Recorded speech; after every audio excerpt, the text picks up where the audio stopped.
One of these times, I'll just balance it out and just make a real loud fucking noise right after the bell. Just a loud clap immediately. We're just going to keep adding stuff that makes people go crazy, apparently. Yeah, we understand that you guys like to sleep during or fall asleep to these, and that's fine with us. But I'd like for you to at least stay awake to start it. Here's the deal. We're creatures of habit. The bell is like, that's what gets us dialed in. And it's just a principled matter. It's a Pavlovian effect on our minds. Yes, exactly. Which somehow as children, it certainly probably was not. It was more of a depressionary, like it launched you into a sadness whenever you heard the school bell. I'm here. I don't hear that noise at home, so I must be at school. Mm-hmm. Speaking of school, this man basically runs the school on theater and playwriting and just essentially a body of work of literature as a whole. I was thinking about this. Technically, I believe this is would this be our first theater class, or would you consider Homer wasn't theater? Homer was just written, correct? Yeah, Homer would have been. The Odyssey and the Iliad were both works of literature. Yes, I mean, there's a movie coming out, obviously, but it's going to be awesome. Yeah, I mean, I think if they were doing, I do think they probably did put on plays that were based on the Odyssey, but they had to be trimmed way down. Mm-hmm. Like they just covered Odysseus's actual like boat journey, or just them being on Circe's island, or certain segments of it. Yeah, so this might be our first theater class. Welcome to theater class. William Shakespeare is a guy who I think Chris and I are both kind of in lockstep on, as he's endlessly fascinating, but at the same time, just to get out in front of it, I don't know if his work is wasted on us or not. He's a conundrum to me, because I can understand his body of work, and if I put myself here's the thing. For me, Shakespeare, you have to really get yourself in the mindset of what he accomplished at the time, because we have seen so many other forms of media, different directors, writers for books, just that there's something for everybody. There's so many different writing styles that when you look at Shakespeare, it can be, first of all, it is hard to understand. But following the plot points, it's very much it's indie, is what it feels like to me. The stuff would be indie.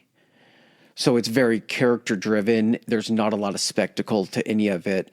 But again, it's just harder to understand. But we have also watched in many different ways versions of Shakespeare's plays that have just been turned into another media or put into different, a different universe or something like that. Yeah, it's adapted for time and universe, basically. Yeah. Is the way it's looked at. And there's so many things. You don't go through your day. I can honestly say that you more than likely will never go through a day without using some sort of Shakespearean word, turn of phrase, saw something in media. And when we say Shakespearean, I thought that was just a generalized term that told you what the language of the era was. Yeah.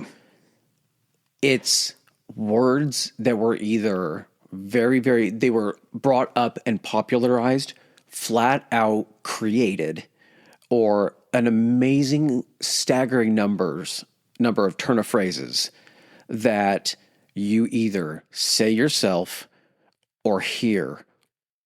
You could put money on every day. Yeah. Anytime that you're trying to pick somebody's spirits up, you're probably going to use a turn of phrase that Shakespeare created. It's his language, man. Like, Shakespearean is an actual language. And I think that's also why the man created his own language to tell his stories. That's probably why and it's always he's the greatest writer of the English language, right? Mm-hmm. Is what it is. And I'm probably pretty sure if you tried to pull it into another language, it would not hit the same. Probably, it seems very targeted for old timey English, basically. Yeah, but the storylines can still be adapted today into different things that we understand, albeit, and we'll talk about kind of how things get cut nowadays to keep Shakespeare in kind of modern forms of media. Yeah. But there's just certain ways that they have to go about it.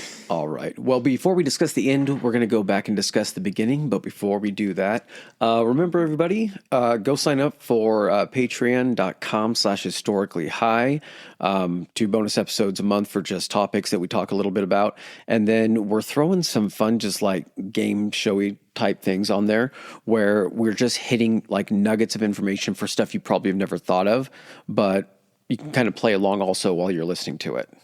It's the kind of stuff that's going to come across a lot easier when you're telling your friend at work about something learned or new that you learned. Yeah. Instead of how many people died at Verdun.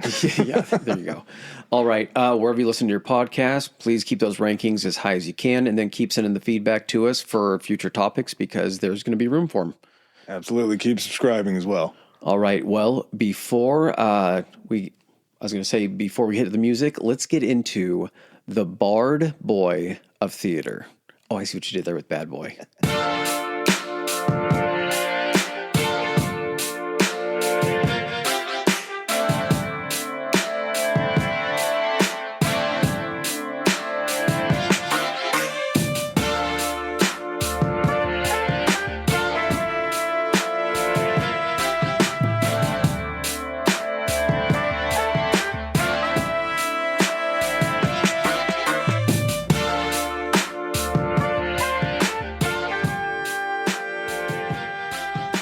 I love that this gets to use the term bard. He's the bard. Yeah, he's not a bard, he's the bard. He's the bard. And, you know, like my D&D, the bard character, like you can totally see how that's a Shakespearean character. It's more, you know, they have music and everything that they can play, but they are a storyteller of like a chronicler. Okay. And so that's why I think it fits so well, you know, Shakespeare having the title of the bard. It is a bit of a bummer because Shakespeare's own story is very hit or miss. This happened so long ago, and we talk about it so much. Just as far as during this time, if you weren't a nobleman or from a higher caste or anything like that, it's a great chance your story's never going to get written. That, and you have to live a very specific type of life to be mentioned enough to where there's traceable information. This guy, although he did act in some of his plays and everything, seemed to just kind of like to chill and just like sit and write. He didn't like the limelight in the sense of, hey, all the attention on me, pay attention. He just liked seeing his shit brought to life, I think. Well, at the same time, if he ever had to step into a role, he knew his scripts so well that he could step into pretty much any role during a play or a production. He was very, very good at what he did. And it's a shame to say that, again, just like we have so many times in the past, William, no middle name Shakespeare, was born probably between like the 22nd and maybe the 25th of April. When you have to throw "as" in there, like, Yeah, exactly, yeah. And the only reason that we even have a semi-correct date of when he was born in April of 1564 is because his name appears in the records of the marriages, births, and deaths ledger inside of the church. They still have that in newspapers, right? Probably. Typically, any sort of baptism that would be done, they said usually between like 3 to 5 days after the child is born. That's how you know what your infant mortality rate is looking like. If this, we got to get this thing, at least something done. So if something happens to it, which is likely, it's going to heaven. Yeah, and that's literally why they did it, because they didn't know how long the kid was going to be alive, and they wanted to make sure that he was baptized so he could go to heaven. That's how fast kids were dying back then. Well, what is he being born into? A very interesting family. No. The era. Oh, the plague. The plague. Plague era. Yeah. So I wonder if that was a new plague era type deal where the baptism happened just days later. Yeah, I'm pretty certain that infant mortality rate on non-plague times wasn't good. Plague times, it was real bad, probably. His father, John Shakespeare, and his mother, Mary Arden, had met at a fairly young age, I would say, for them. Mary Arden's father was a fairly wealthy landowner. She came from a little bit of esteem.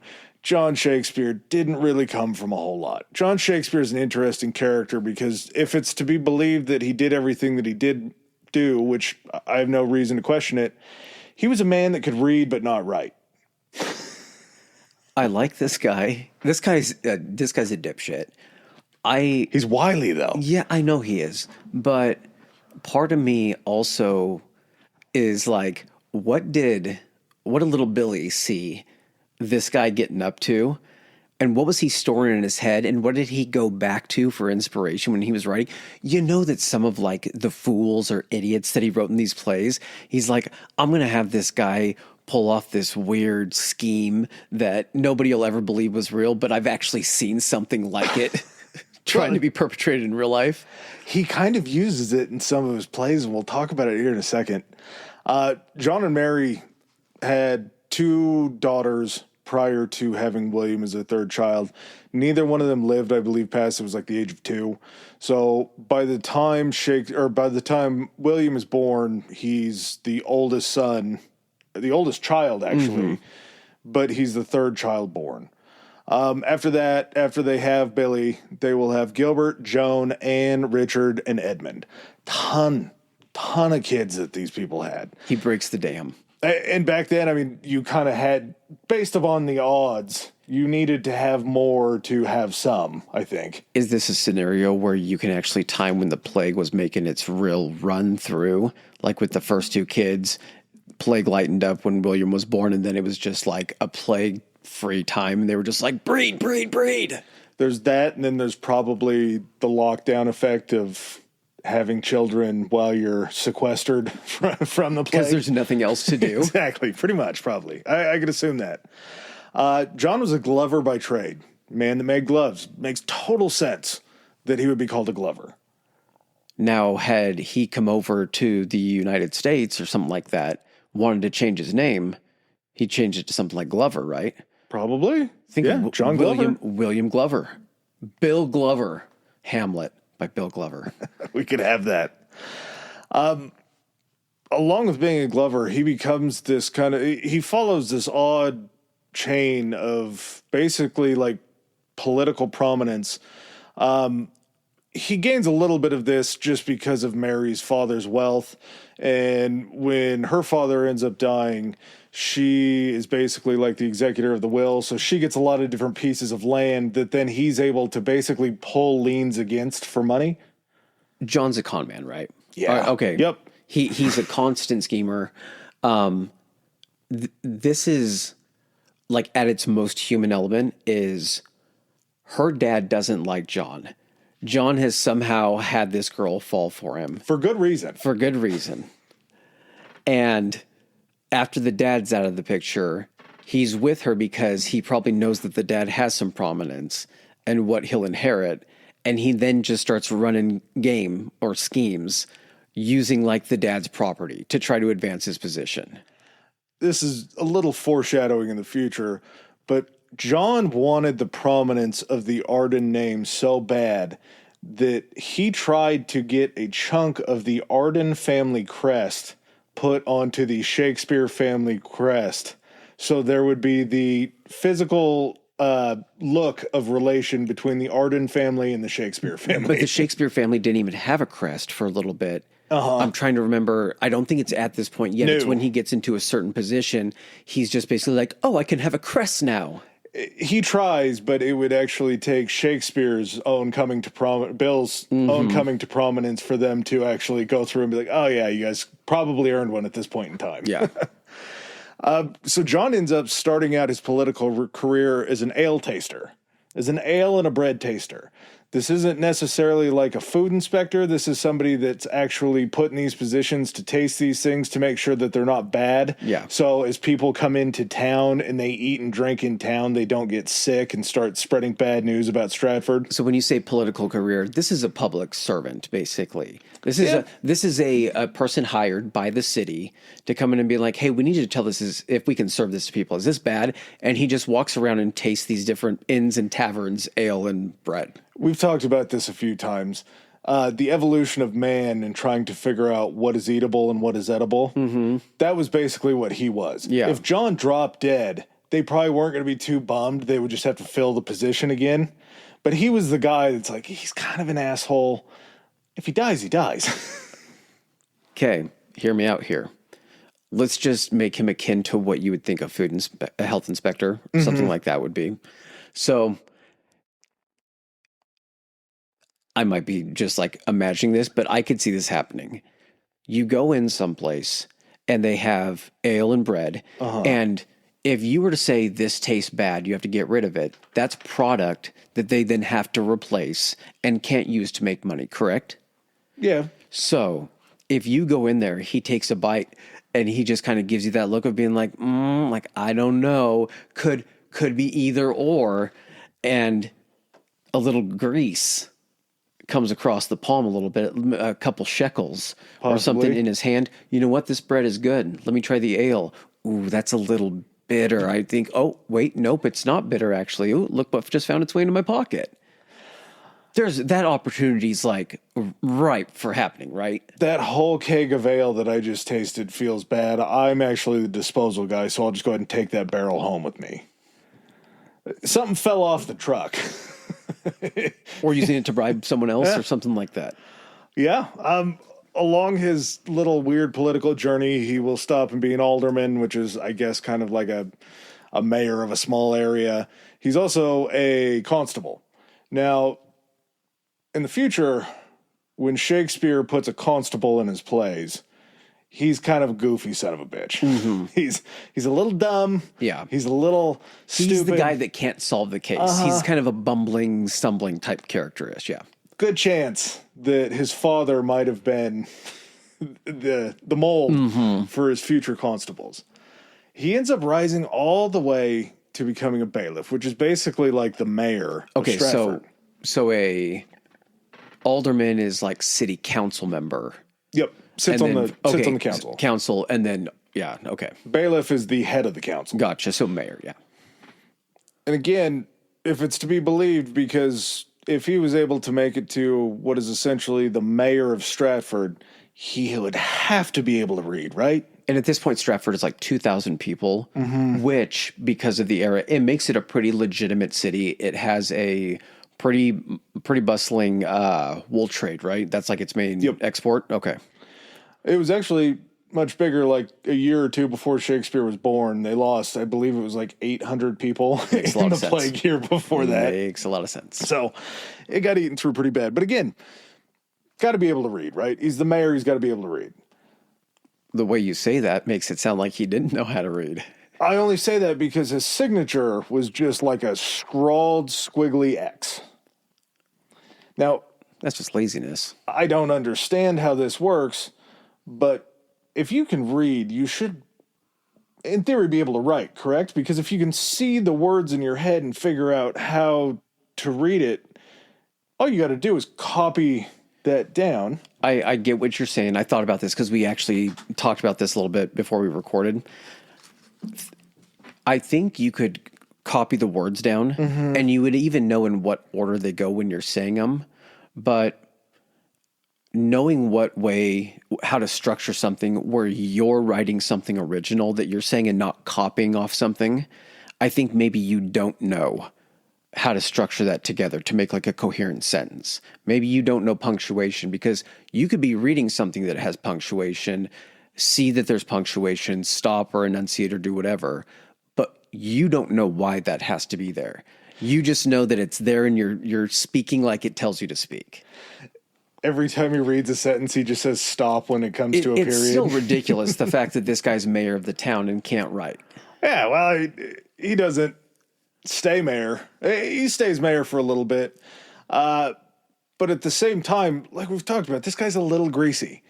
He was buying and selling wool illegally because you had to have a license to be able to do this. You had to have the license because it was a tax of the wool buyers and wool sellers. He didn't have that license, so he was just kind of buying it and smuggling it and keeping it under the table. No, not in the table. Where was he storing all of it? In the attic. In the attic at his house. But he was doing this from what I gathered, to try to artificially inflate the price of wool so he could sell the wool for more money. Yes. Now, if this is your grand caper, why are you doing it with the number one export of your town? Because you know it sells. I get your... Because You know how much you have to I know, buy to inflate the number? Buddy, you are trying to get inside this guy's head. What he's seeing is the thing that he knows sells. He is not comprehending the amount of he's going to have to buy to make a dent in this market for him to turn around and sell it. And the other thing too, he hasn't even thought far enough ahead to think, I'm not even a wool trader. How am I going to sell this stuff? Like, I got to find somebody who knows how to sell this stuff. He's not thinking that many steps ahead, man. He's just in the amassing stage to try to watch the number to see if it goes up. Yes. Okay. There's kind of some interesting rumors around this time, a little bit of conspiracy. This whole episode is just laden with conspiracy. That this was the Elizabethan era, or Elizabethan era, whatever you want to call it. Elizabethan. Queen Elizabethan, that's the one. Elizabeth is the Queen of England. She is an ardent Protestant. There was rumors that maybe Shakespeare or that John was Catholic, and that maybe potentially the Protestants that were in town knew that John was a little greasy and was trying to punish him for being Catholic. He didn't show up to church. He didn't show up to church because he was so deep in debt. Okay, but at the same time, the fact that you didn't show up to church was grounds for you to get in trouble. Yeah. Oh, yeah. That's what's nuts about that. That's what stood out to me is it was just like, oh, like they did roll call. Like if you weren't there putting in your tithe or doing whatever. And that was probably the time where you had to come by to actually put your money in. So if you're not showing up, it's like you're trying to skimp on the church. You better be on your deathbed. So yeah, so he's got some eyes on him at this point. He does. They end up coming in, basically fining him for buying and selling wool that he wasn't paying taxes on. So he owes the crown money. Freeze! And he's just up in the attic with a bunch of wool just all around him. Not to mention they take the wool that he was probably using the money that he was leaning against his father-in-law's properties. Oh yeah, they confiscated all of it. So they're taking that. He's completely just kind of given up. He stopped showing up to city hall meetings. He just does not care about being bailiff anymore. That's the headline, man. City mayor caught an illegal wool ring. Yeah, he ends up being removed as bailiff. He's getting in trouble because he's not showing up to church. I'm pretty sure that he's not showing up to church because he doesn't just owe the church money. I think there's probably some more churchgoers there. Where do you think all the other wool people are that he's been buying stuff from, or that now that they found out that this is all going down, the ones that actually sell wool that were going to get undercut by this guy? Yeah.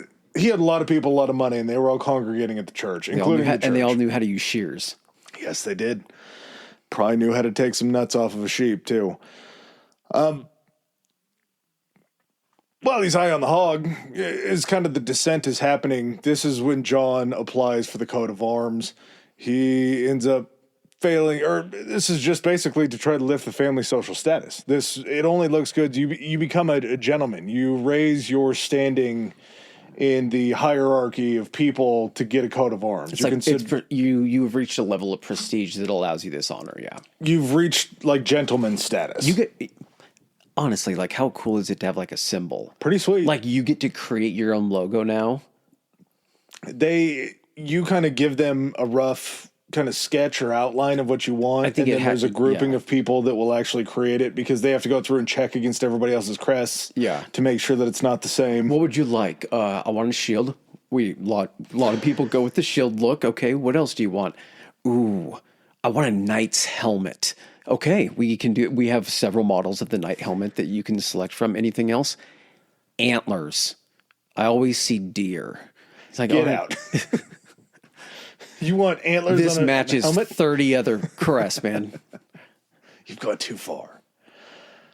So, while he is bailiff, though, he does some things, I think, that kind of help young William out in life as far as what he's going to do. He gets declined for the crest, right? Yeah, okay. The first time they definitely get declined. Because, again, he's in disgrace. Uh-huh. Yeah. Yeah, the people know that he owes a lot of money to a lot of different people. But what he did do was he would invite these troops of actors to come and perform plays inside of Stratford. And as the lead nobleman, or not the lead nobleman, but as the mayor of the city, The guy that's basically bringing him in or whatever. he's able to bring William to some of these plays.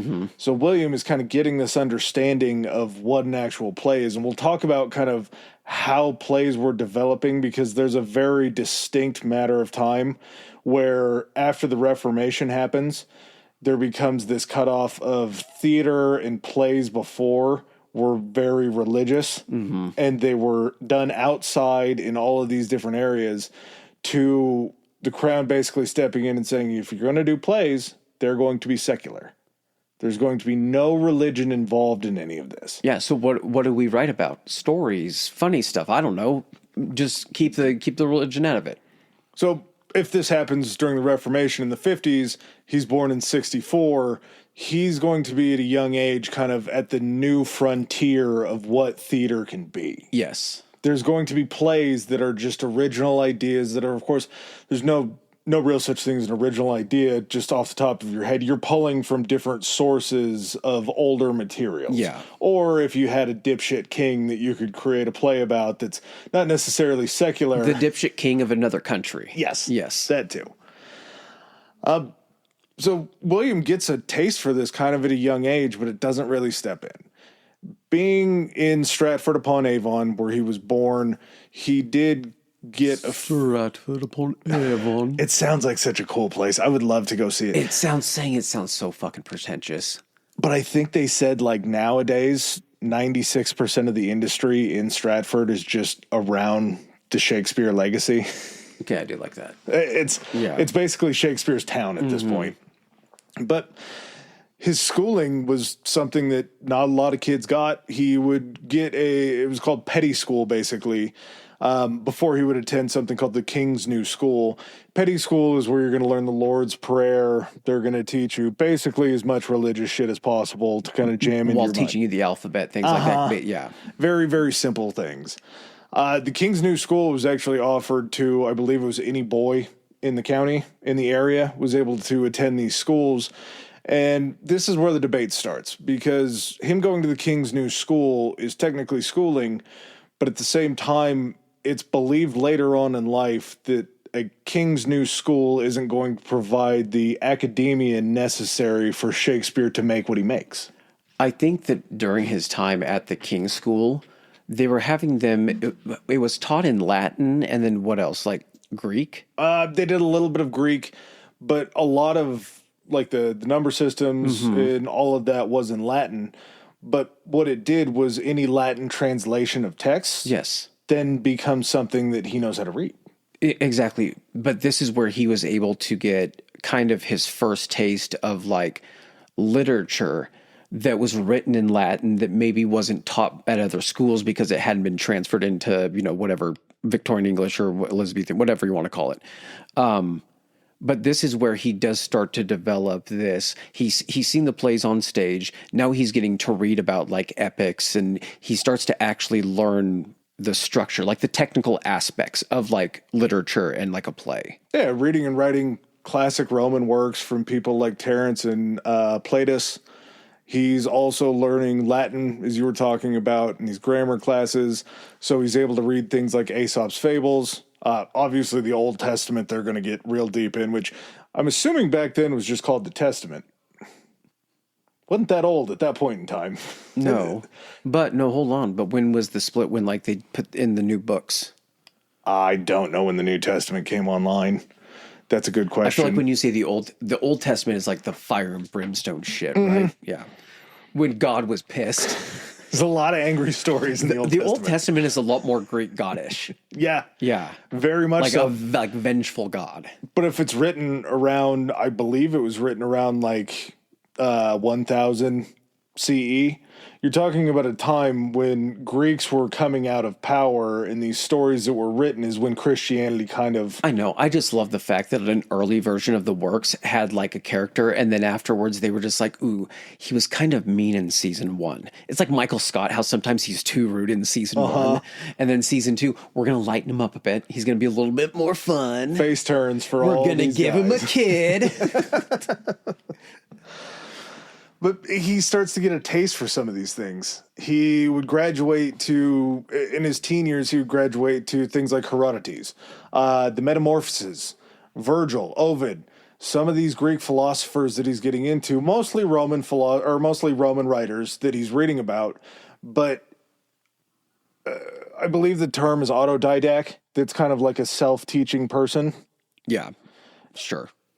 I know the term. I just don't know if it applies, but I liked your usage of it. It's less about the school and more just about his brain, because people don't technically need school. You can get base levels of understanding of things. Buddy Tesla. Yeah, and then just be able to walk your way through different stuff. Like we've talked about people who their brain was just wired for the thing that they found themselves doing. Like that's kind of the same thing of saying there is somebody in the world that has the mental capabilities of curing cancer.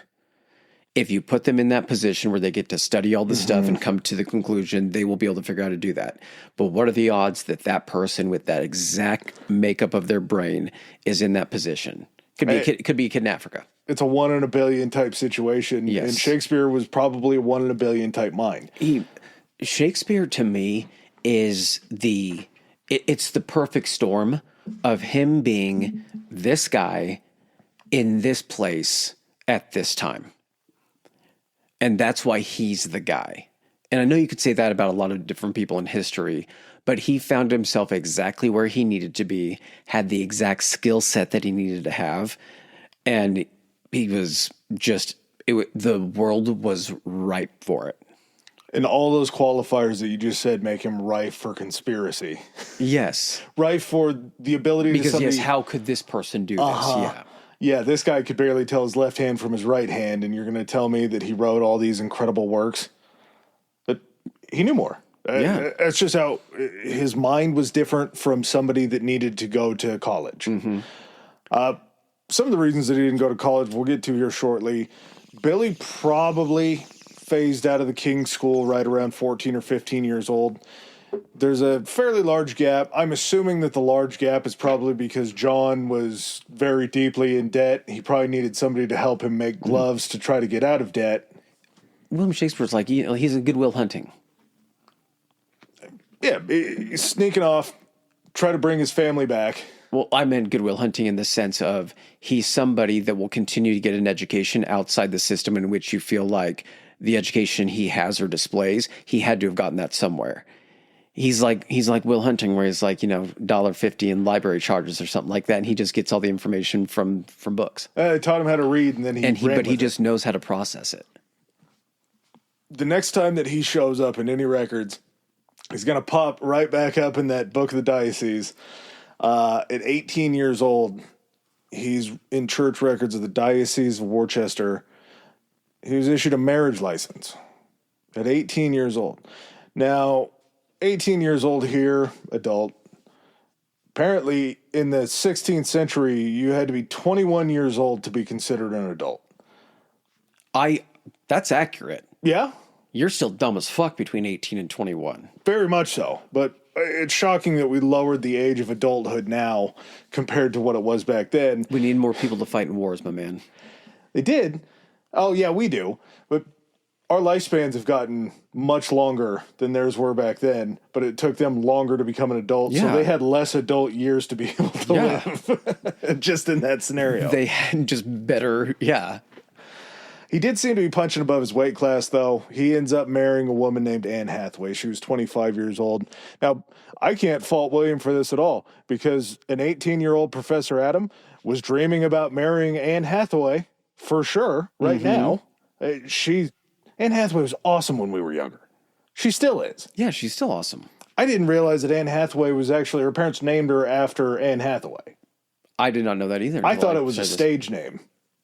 But it's not. I was just about to. It's not? Mm-mm. Okay.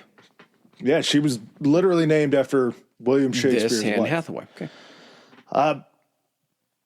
Marriage is a little bit of a tricky subject back then. Maybe they were looking at Anne Hathaway as a little bit of a loose woman, because She was along 26. 25. She was 25. So she's right in the age of when women are going to be getting married, probably on the later end of that at 25. She's shacking up with an 18-year-old man. She is. I like Anne, though. Anne's fun. Yeah, Anne's great. We don't know a whole lot about her, but we do know that about 6 months after the marriage license was procured. In order to get the marriage license, because he was under the age of 18, he had to get permission from Anne Hathaway's father to be able to marry her.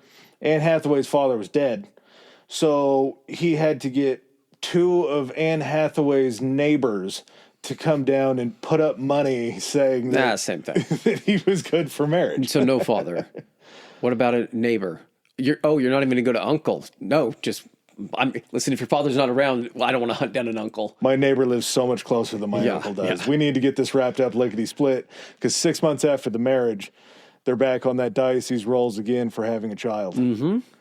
So shotgun wedding before there was a shotgun probably to make all this happen. Anne's looked at a little bit as a loose woman at that point in time.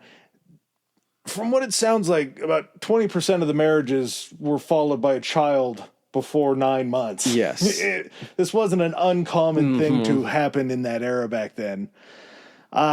Susanna, born May 23rd, 1583, 6 months after they got married.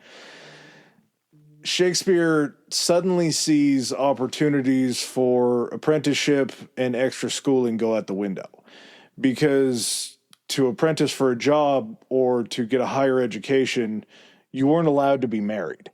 That seems like a crazy set of circumstances. Oh, if you're going to apprentice, they want you so as an apprentice, I don't think it's just like you're going in like a electrician's apprentice or something like that, where you're going to work when they go to work. They're teaching you about the shit. You're going home when they go home. Or it's Captain Cook where he's living underneath the cash wrap, basically. He's living underneath the register in the shop. That's what I think more so is. And so they don't want someone that needs to go home to a wife, that needs to go home to a kid. They want someone that's going to be staying the night in the business, making sure stuff gets cleaned up. And then in exchange for that kind of stuff, you get to apprentice at this place. Also, a higher likelihood of you going to college at 18 and realizing that you don't want to be married and you made a drastic mistake and you just don't come back. Yeah. So I guess I can see it. You needed to be more devoted to your family at that point in time. In 18, not being a full adult, you're probably not getting married. So maybe it does kind of make sense. Maybe the 21-year-old thing also gives you a chance to get a higher education or to apprentice for a job. Do you think they're also looking at that and been like, oh, 18. Okay. Wait, you're married? How are you married? You have a kid? Ooh, I don't know if we can trust your decision making, man. I'm not going to put you as head of my store. That's just not going to happen. So I don't really know how we don't know. We don't know how his life is shaping up at this point in time. Really, the next time that we get any sort of indication from them is, again, on this roll inside the church 2 years later, Anne gives birth on February 2nd to twins. These twins would be named after friends and neighbors of Will and Anne. They become Hamnet and Judith. Hamnet might sound a little like Hamlet. Mm-hmm. Apparently back then, either spelling meant the exact same thing. Okay. So an N and an L don't really look alike, so it wouldn't really be a mistake on that end. Maybe depending on what accent or what region you were from, it either came out as Hamnet or Hamlet. Possibly. Something along those lines. Bill kind of goes into these lost years. This is sort of his second version of the lost years from 1585 when the twins were born to 1592. We just don't know what in the hell Bill was doing. There's rumors aplenty. Some people say that he went and taught school. Some people say that he shot deer on the property of one of the noblemen and was on the run. I think looking at it, we don't know what he did as far as like he had to be doing something to make money. Yeah. But I think he was using this time to start writing. I think he was writing this entire time. I think that this was a point in time where he actually started acting. I think there's enough evidence of him leaving home and not being seen again and not popping up in any other roles or anything like that or any business transactions that he probably had to be traveling at the time. And to be able to travel and make some money, he was probably with one of these troops. Now, he could have been writing at the same time while he's learning how to act. Writing for the troop. Yeah, potentially. And there's a chance with all of these traveling troops around that he is going to fall in line with them. He doesn't have a whole lot of other skill sets.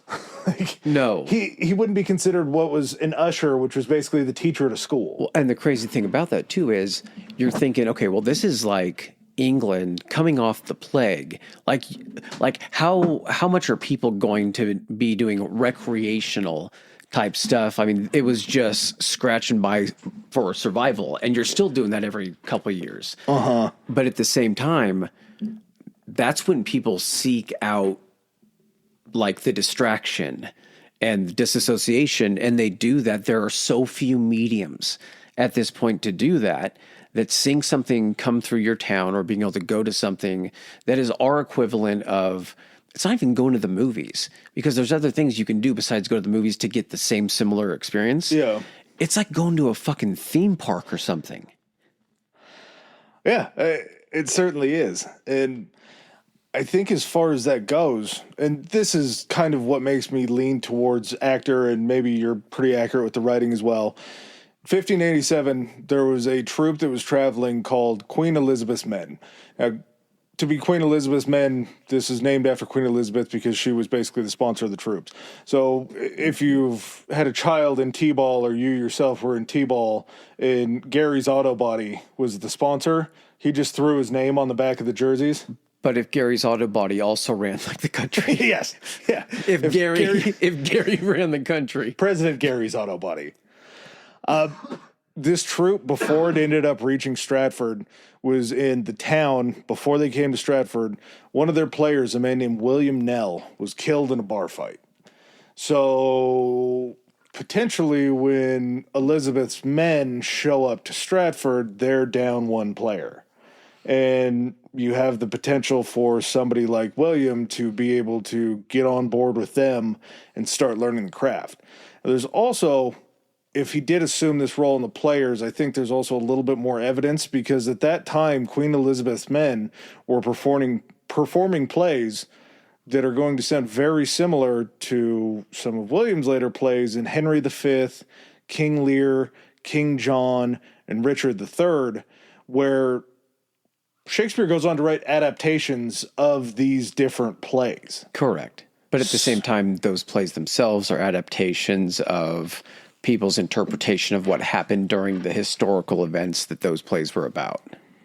I just wonder if maybe some of his early construction and writing some of those is based upon him writing some of these with the troupe. I think for me, the easiest way that I can try to kind of wrap my head around also why is Shakespeare so famous and everything like that is that he has a very large body of work. Mm-hmm. It's very broad.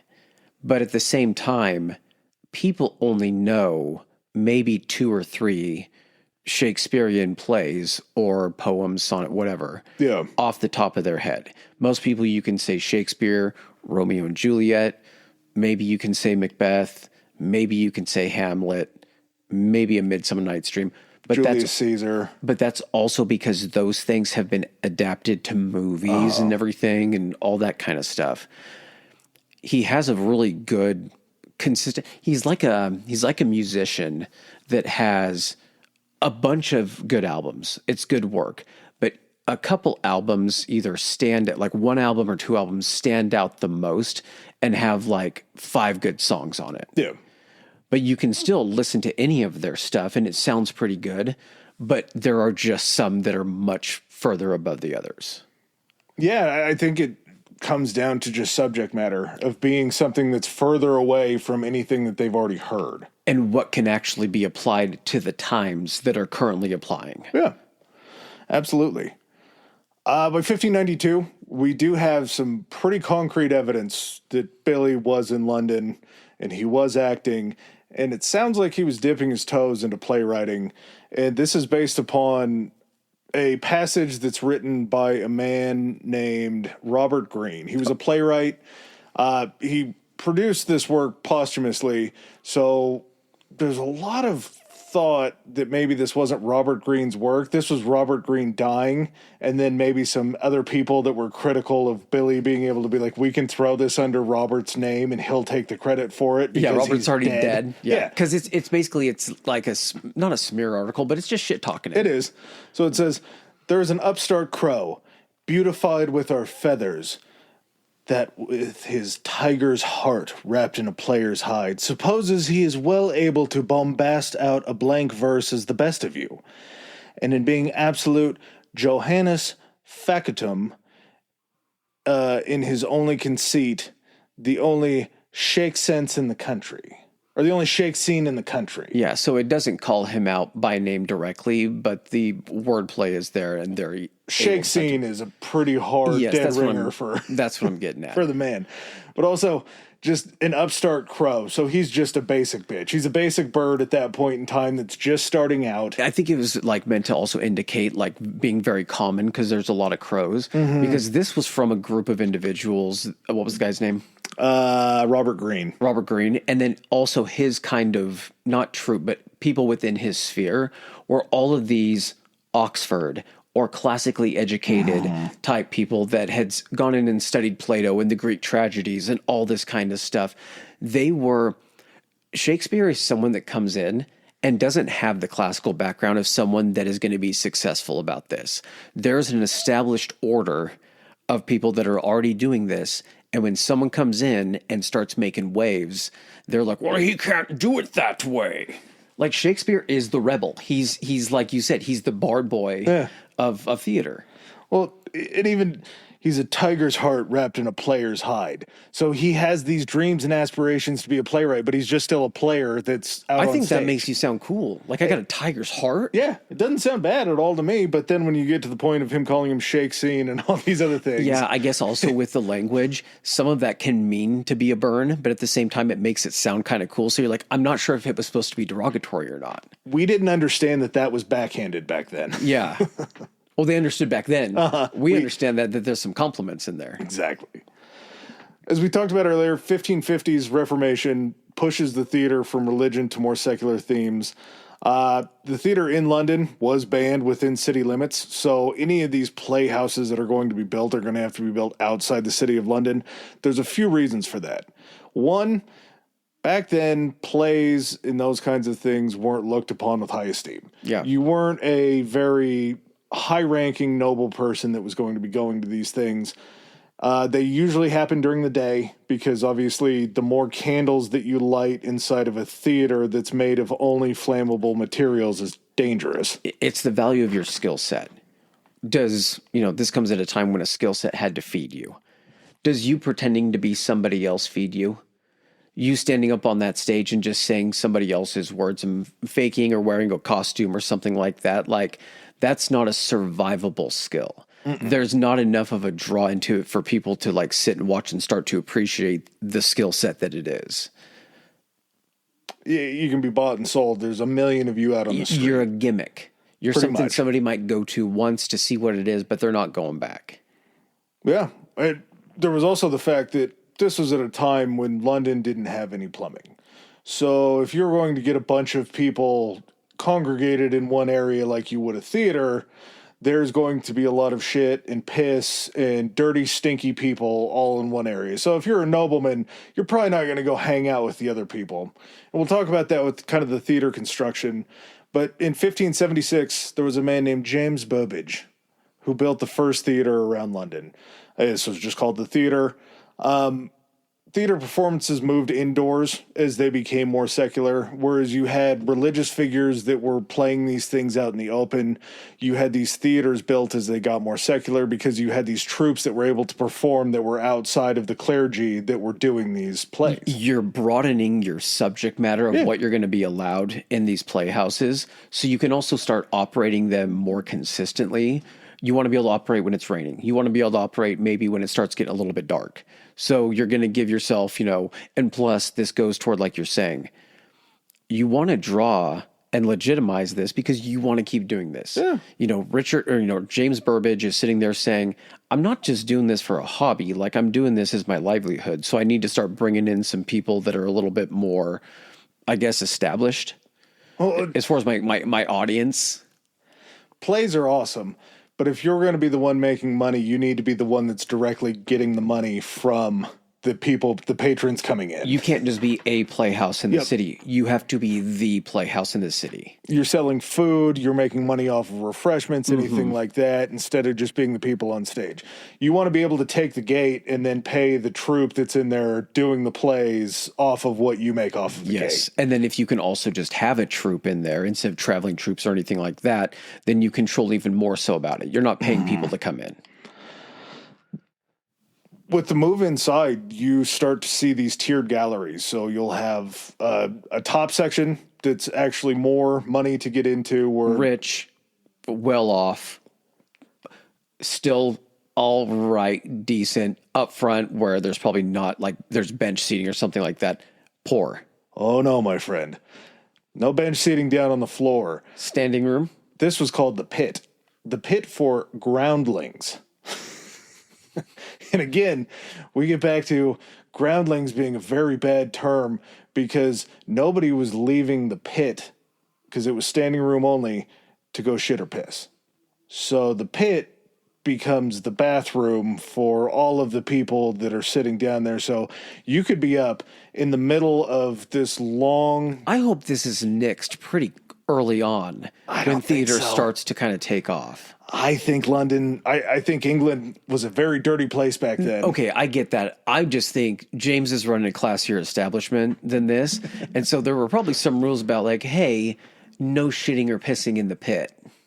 How are you going to control that, though, if these plays are going for 2 and 3 hours at a time? You invent the intermission, my friend. Yeah, if you're standing front row center or on the ground. Or you kick out people that are pissing and shitting.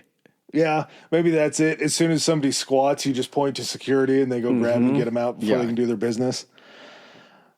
The benefit of moving inside these theaters, too, where they were able to throw basically a roof over your stage. Yeah. So you're able to start learning how to drop backgrounds.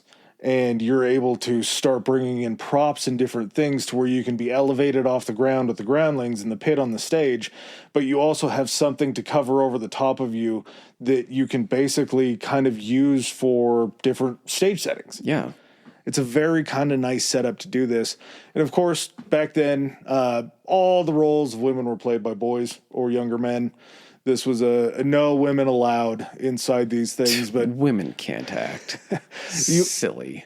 You also had competition. I would say that even though this wasn't really like a noble pushing going to plays kind of deal, you had to have a little bit of forethought, or you had to have a little bit of cognitive ability, because the other two main games in town were cockfighting and bear baiting. I didn't look up what bear baiting is. I'm just going to go under the assumption of the hopes that this is just some guy tugging pud in front of a bear and he has to finish before the bear attacks him. Like bear masturbating. I want to share in your dream there, but I don't think that's what it was. What else would it be? You're just baiting a bear to kill him? Or like I don't know, remember the game where the chicken goes on the board and takes a shit on, you put money on whatever that is? Yeah, chicken shit bingo. Maybe people have to bring their own bear bait, and at the same time, they blindfold a bear in the middle, they spin around a whole bunch of times, and then take the blindfold off, and they're like, hey, which bait do you want to go after? And whoever has the most successful, bear bait wins. Maybe you do a musical chairs around the bait, so that I'm sure it's something between those two. Yeah. Got to be somewhere along those lines. Here's the other thing, too. The plays they're going to be put on, you do have to have a pretty comprehensive understanding of the language to understand what's going on during these plays. Absolutely, because they are very deep and in-depth. And the fact that you and I can look at these things now and just not be able to understand them, people back then had to be able to follow along. And we'll talk about kind of how Shakespeare just drives the point home by constantly repeating the same things to try to keep these people on board with what's going on. I feel like I would have the same feeling if I were to go on a Mexican show that's filmed in front of a live studio audience and I don't know what any of them are saying. I can pick out a couple words, but then the audience laughs, and I'm just like, they said something funny. Ha ha ha ha. This is Billy Madison learning Spanish from the gardener. When he goes, slow down. Yes. And then he goes back to the same speed. He's like, oh. But then he also does Shakespeare and Billy Madison as well. To die, to sleep, no more. There we go again. We got Adam Sandler doing Shakespeare and Billy Madison. Mm-hmm. By 1594, Bill had established himself in London as part owner of this players' troupe that was known as Lord Chamberlain's Men. And again, Lord Chamberlain is the sponsor, but Bill is part owner. He's also part owner with James Burbage's son, Dickie Burbage. Dickie Burbage becomes kind of his go-to guy for the main roles that are being played. Shakespeare and his men performed... If you're going to search it, it's Richard Burbage. Dickie Burbage sounds awesome. I like it too, yeah. Hey, Dickie Burbage. They performed in Dickie's father's theater exclusively. They would end up becoming the leading group in London, performing Shakespeare's plays exclusively. This troupe was the only troupe that was playing Shakespeare's plays, and they were making very, very good money. Because by 1597, Bill turns around and buys the second largest house in Stratford. It's called New Place. Mm-hmm. So, couldn't have come up with a more original name. It was existing there as New Place, I think, beforehand. It's like he built it. So he didn't just walk in and be like, this is a new place? I don't know. Based on his style of writing. Maybe not. That, or sometimes he could have wanted to just be direct. I don't want to have to think of a flowery name. This is the New Place. By 1594, he kind of starts putting together these things called quarto editions of his plays that he had made previously. And again, we're traveling back a little bit just to kind of point out where his writings are at this point in time. And a quarto is basically two pieces of paper that are folded in half, and these are word for word, almost just written synopses of the plays that are being put out and being published. They're pamphlets. Yeah. That sounds a little bit better. I don't know how you would fit a whole 2.5-hour play on 4 pieces of paper. Yeah. So that makes me think that they had to be synopsises. By 1598, his name has grown enough through these narrative poems that he had written earlier. The first poem that he had written that got published was all the way back in 1593. It was a narrative poem called Venus and Adonis. And Venus and Adonis is inspired by Ovid's Metamorphoses. So this was potentially some subject matter that he had learned back at the King's School reading Metamorphoses that he's able to adapt this poem. We'll talk about what the poem involves here in a little bit. You're taking me on a ride with these dates. Yeah. It'll get clearer. Okay. This is just kind of a throwback to how he gained his name that was growing, that was able to then be put on the playbills. Gotcha. Put on the title pages. Okay. 1594, he writes The Rape of Lucrece. And this was off of Ovid's Fasti and Livy's History of Rome. Shakespeare's name begins to appear on title pages of all of these plays based upon the popularity that he had gained as a poet. Yeah, you're kind of writing, it's like someone comes along and writes fan fiction for something that's already pre-existing, but makes it so much better that then the fan fiction becomes the preferred version of that story. Well, he's not writing anything new beyond he's writing something that he's adapting off of it, like you're saying.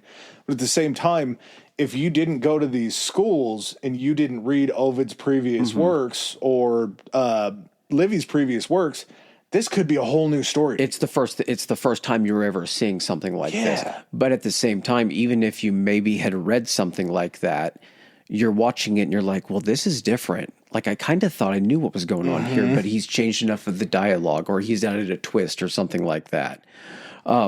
Before we talk about the Globe, yes, let's take a bathroom break. Okay. Well, hello. Listen, while we head to the restroom and get ourselves something to drink, why don't you do something nice for yourselves? Head on over to patreon.com/historicallyhigh and get signed up for a little bonus content. I mean, come on, you deserve it. If you want to keep up with this, our main source of social media is going to be our Instagram, which is historically high pod, POD. You can also head over to It's Twitter. It's X. It's Twitter. Come on. At Historically High. And that's high, H-I like high. If you have any recommendations you want to get to us, just want to reach out and say hello, you can hit us up on our email at historicallyhighpodcast, HIGH podcast @gmail.com. All right. And with that said, let's get back to the good stuff. Okay. So back to kind of what gets him, I guess, the most prominent public attention.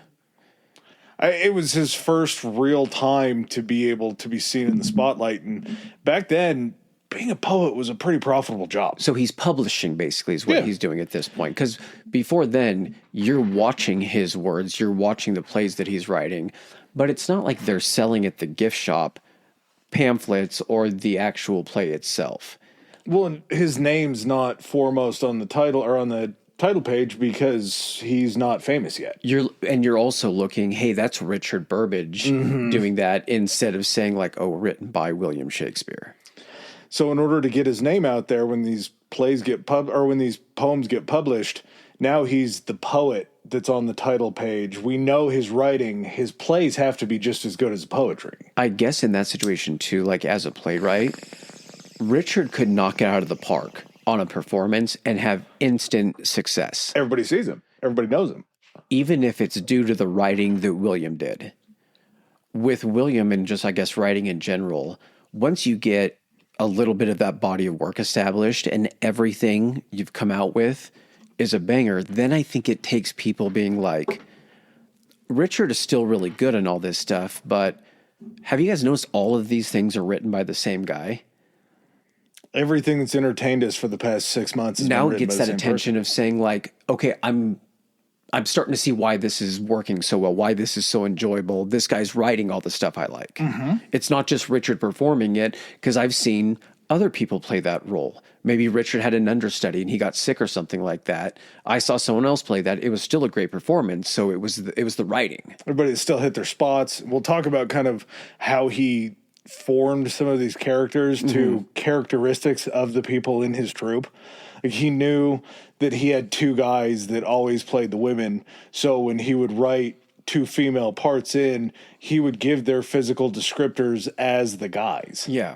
So he would also know what character to assign as what based on strengths and weaknesses in their dramatic acting, their comedic acting, because a lot of these guys are jack of all trades. They're playing all the characters and all this kind of stuff. But you get certain people who shine in certain roles where it's a comedic role. And so much so, in fact, that a spinoff happens of this character. You get them being fan favorites that then get their own adaptions.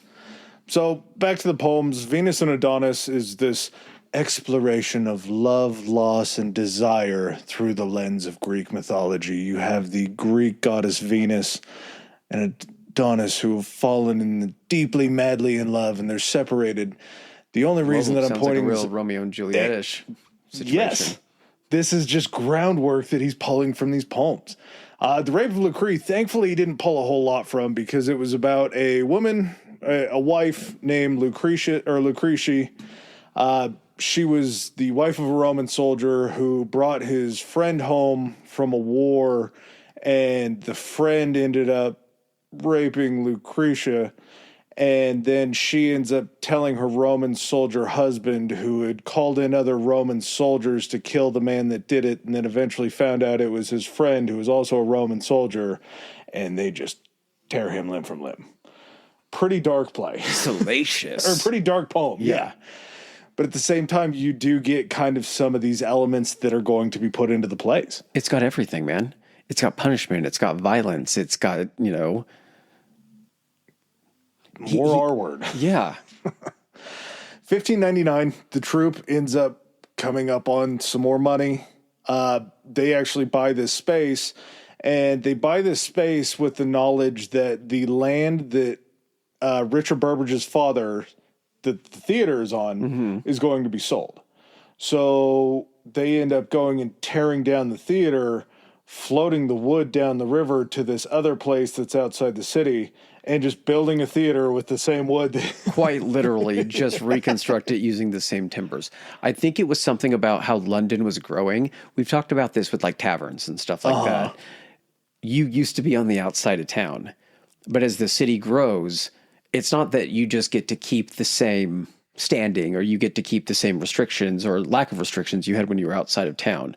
Once the town is surrounding you, you have to do that, what the town requires of you. Outskirts become suburbs. Exactly. And so now I think they're moving to another location.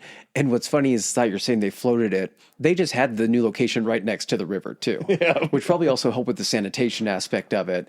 So that way, if the town extended or kept expanding, once they got within those city limits, they were already up to code. And you had flowing water that people could use as a restroom. No, we made sure we were next to the river to get rid of all the shit. We're not tearing this place down again. But they call it the Globe.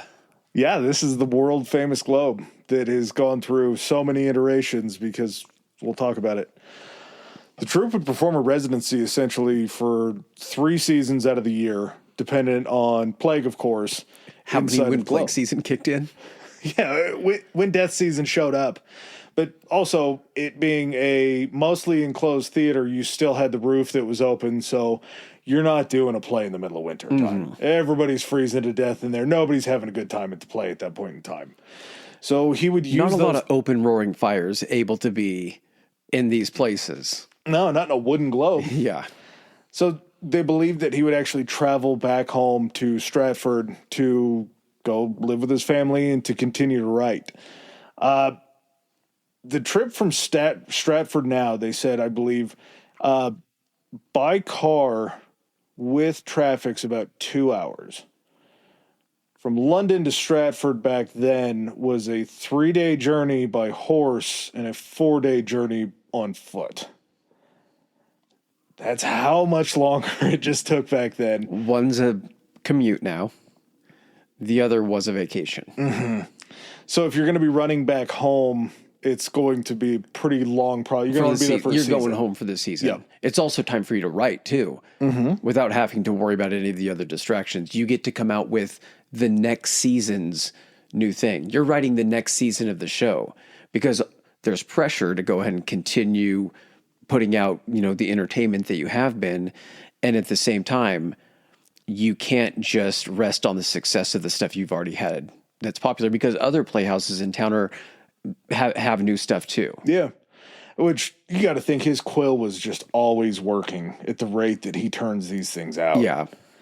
The amount of time that you can tell that I think he's cranking them out to a degree, or he gets on a certain trope and he's just like, I can use that in this play, I can use that in this play, and I can use that in this play. He sees 3 plays for every 1 play that he writes. And it makes sense too, because if we're watching a TV show and there's 2 separate shows, but they are very similar. You watch them both, you're like, you can instantly tell that's kind of a ripoff of that, or maybe that's a ripoff of that. Yeah, oh yeah. When you going to the theater is something to where every time something comes in, they're not coming for a weekly show. You're getting people who are coming once every quarter, once a year maybe, as their big thing to come to do to this. And so they don't have, even if you have 3 plays that are very similar, they're not seeing those 3 plays. They're seeing one of those 3, and they don't have anything to compare it to. So it's very, very original to them. And you also have rotation to where if you've created 5 plays in the last 5 years, you can do, say, a 6-day week of performing 1 play each day in a row. Or throwing in previous plays from previous years half of the time or something like that. Hey, there's just so many different ways that you could continue to fill that globe. I do think that's tricky, though, because you have an act or a troupe of actors. I don't think you can necessarily have them doing multiple plays at the same time. And because they're still learning new lines for stuff. They may remember the stuff they did previously, but if you're having to hold all that information and learn new lines, I do think there's going to be some fall off in quality. Potentially, I think these guys were pretty brilliant to be able to remember. I'm saying there are limits to people. To the human capacity for sure. If it was just a plague year for London, if London was absolutely smashed by plague and they had to get out of town, just go on tour.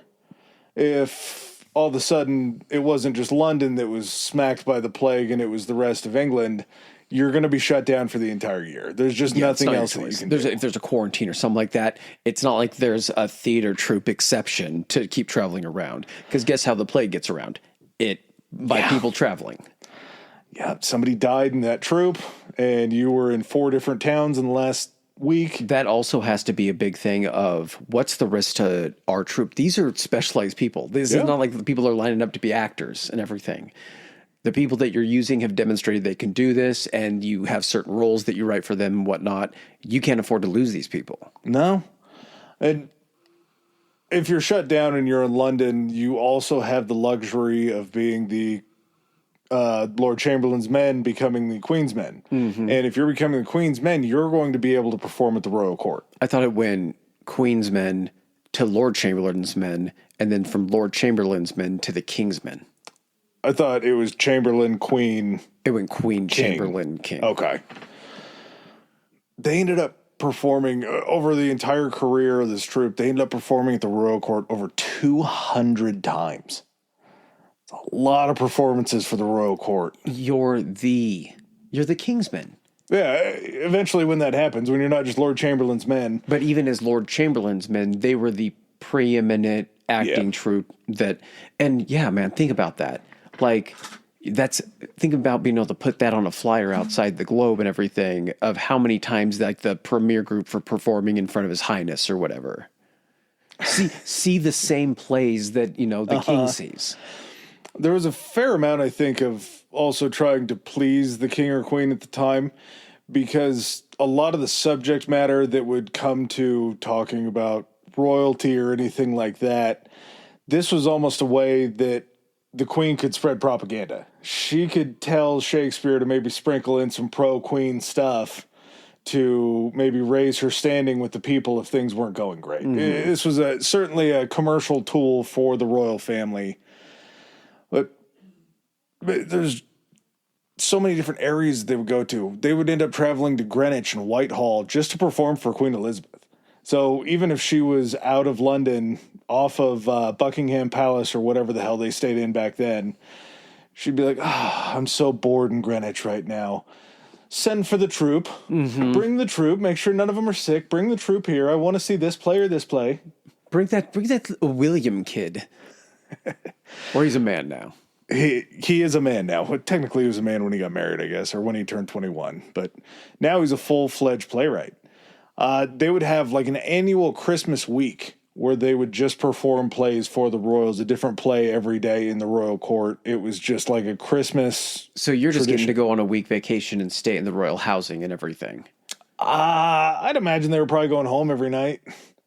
But no, you just told me that like just him getting back to his hometown was a 3-day ordeal, but it's technically only distance-wise 2 hours by car now.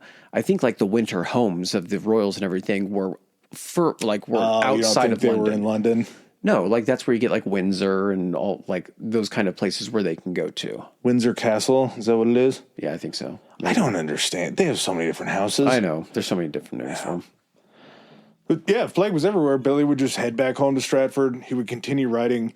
Over the years, as Billy's coming home, he's purchasing these large swaths of land around Stratford. Just tons of land. And we'll talk about that here in a second. He's pretty fucking wealthy. Yeah, well off. Because he's also not just getting the credit for, or the money from the gate and everything because he's part owner of that. He's also still able to, I believe, publish and sell some of his works, right? All of his work stays with the group. His sonnets, poems, things like that, yes. Like Adonis and things. He still get money in from that kind of thing. What? And especially think of what that drives for the stuff that he already has out that's just his stuff, that they come in, see a play. Who wrote that play? William Shakespeare. Has he done anything else? Oh, he has some poems and stuff like that. Well, fuck it, I need to get those poems. And then those poems, if that's their entry into Bill Shakespeare, then they come to the plays. It's an ecosystem that works both ways. His style of writing these plays took a turn in 1596. And in 1596, we see the death of Hamnet, his son. I believe it was the older of the two twins, and the plays begin showing a kind of sadness that's caused by the loss of his son. There are different plays that he wrote around this time. Twelfth Night, that was basically based upon two twins who believed that the other had died at birth.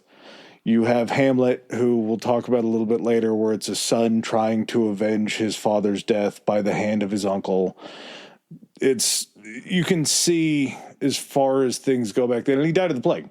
Hamlet died of the plague, which had to be something that just was such a fact of life back then. But at the same time, people think that that means that there were no emotions attached to it. You can clearly see a distinct line between when Hamlet dies and him starting to add these things into his play to kind of grieve. Well, the further you get away from it, the more I think you're going to continue. Like, imagine if the plague has come through 2 times and you haven't caught it. You're going to start to get a buildup in your head of being like, I mean, maybe I just am not going to get it. Maybe there's something about me and about my family that like we have something, an immunity to it or something like that. So you start to kind of feel like the further away from it you get, the more out of the woods in it you are. And so it still has to be a pretty big shock, even though that death is all constantly around you and that threat is always looming. It doesn't matter when it happens to you, like you said. Yeah, losing a kid's losing a kid. There's nobody that comes out of that fine. You start to see a little bit of a change.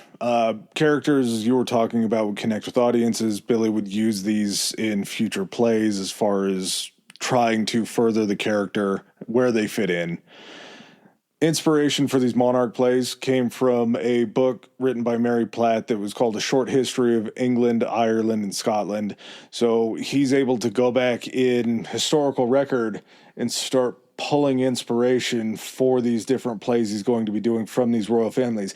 He's still in charge of the conversations because those don't make the history books.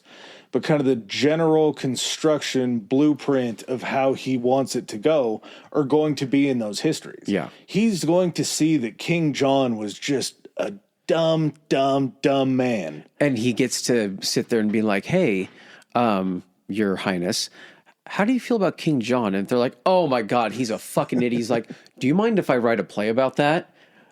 That would be hilarious. Green light. Fantastic. Okay, how do you feel about Henry? Well, which one? The 5th?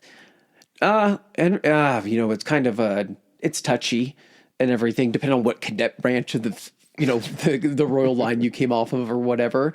And so, like you said, you get access to the nuts and bolts of what happened that you wouldn't be privy to if you didn't have access to royal records. And then you get to then fill in and imagine, how did it get from this time, this thing that they documented, to this thing? There had to be some crazy conversations there. I can work with that. And at the same time, if you have an audience that's privy to that king and kind of knows the groundwork, you're telling them how it happened. You're telling them things that they never knew about this.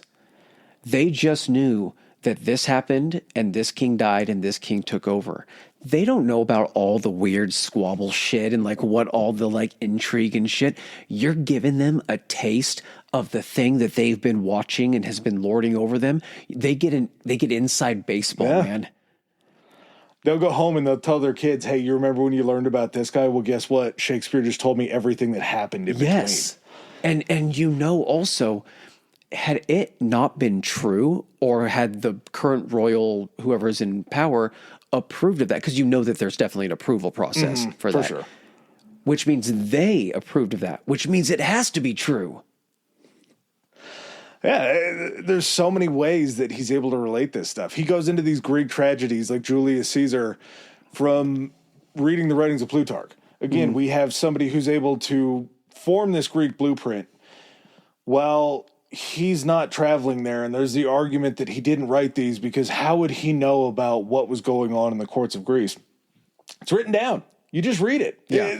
He doesn't have to go to Greece. We talked about a whole goddamn guy in Marco Polo that went to China and told a bunch of stories that there's no possible way that he could have been in all those locations doing all those things. Well, come on, don't ruin Marco Polo. But at the same time, if he's sitting in the court as people are bringing those stories back, Shakespeare's just building upon other stories. There's parts in Shakespeare's plays where he'll put them in a setting in like Verona or something like that, and then he'll put a body of water next to it that's certainly not next to it, but it also shows at the same time, clearly he wasn't there. He's just working off of an idea that he had. think of something like Macbeth takes place in Scotland, right? Yep. He's got to be going through some of those records, reading stories about things that have gone down in Scotland between different leadership or things like that, or just simply gotten inspired about it, being like, wow, some shit has gone down in Scotland. I could probably write something about this stuff in Scotland or something similar to it. We know Scottish kings are nuts. Mm-hmm. Being English, we've been told all our lives Scottish kings are nuts. I'm going to show them how nuts Scottish kings are. Yeah. Let me find some stuff that they're going to relate to.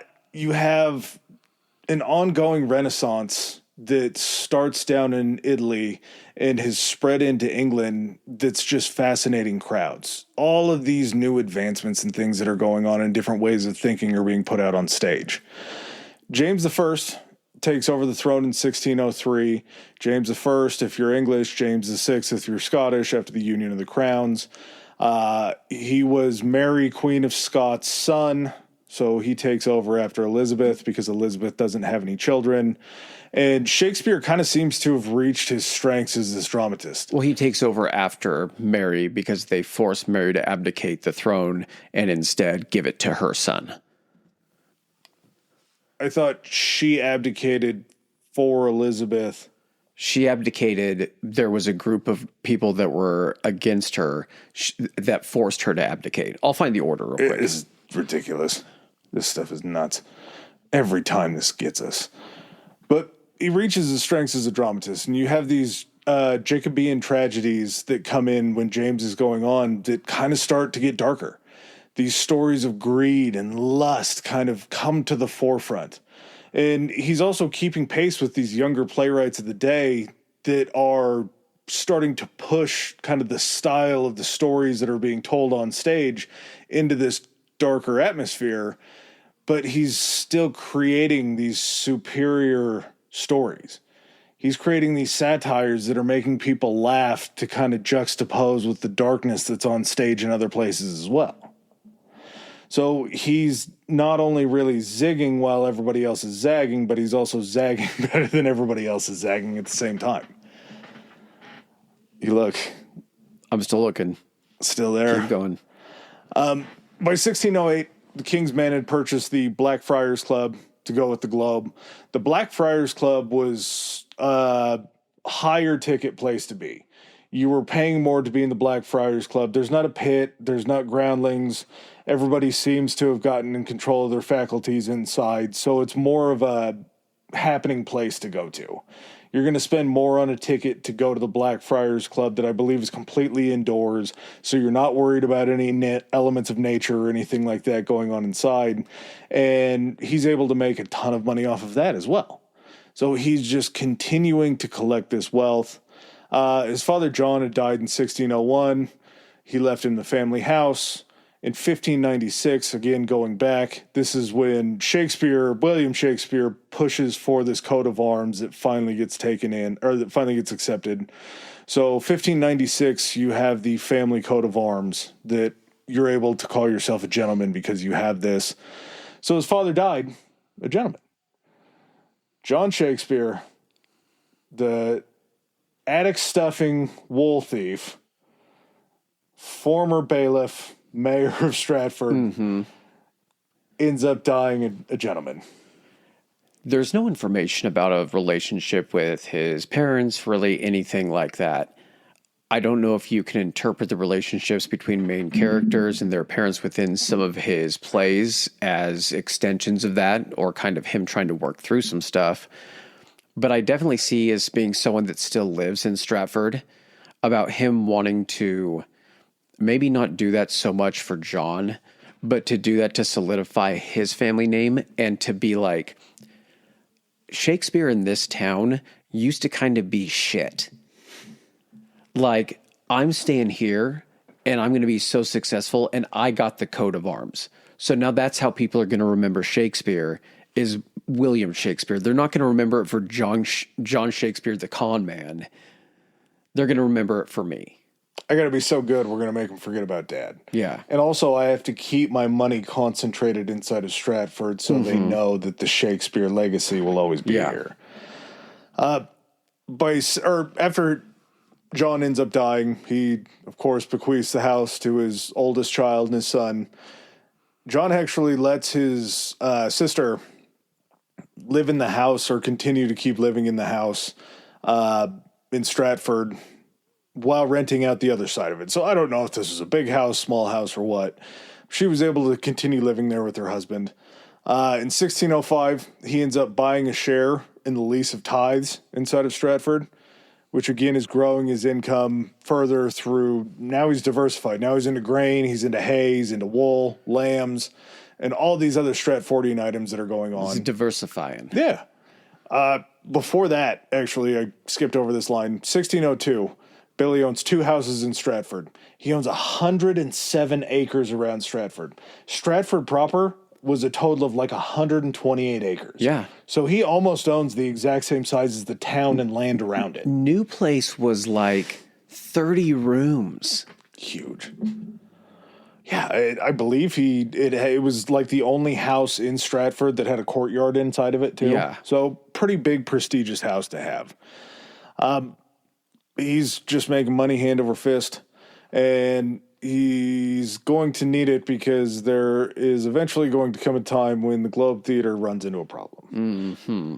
June 29th, 1613, during a performance of Henry VIII. From everything that I heard, they said that it was kind of a phoned-in performance.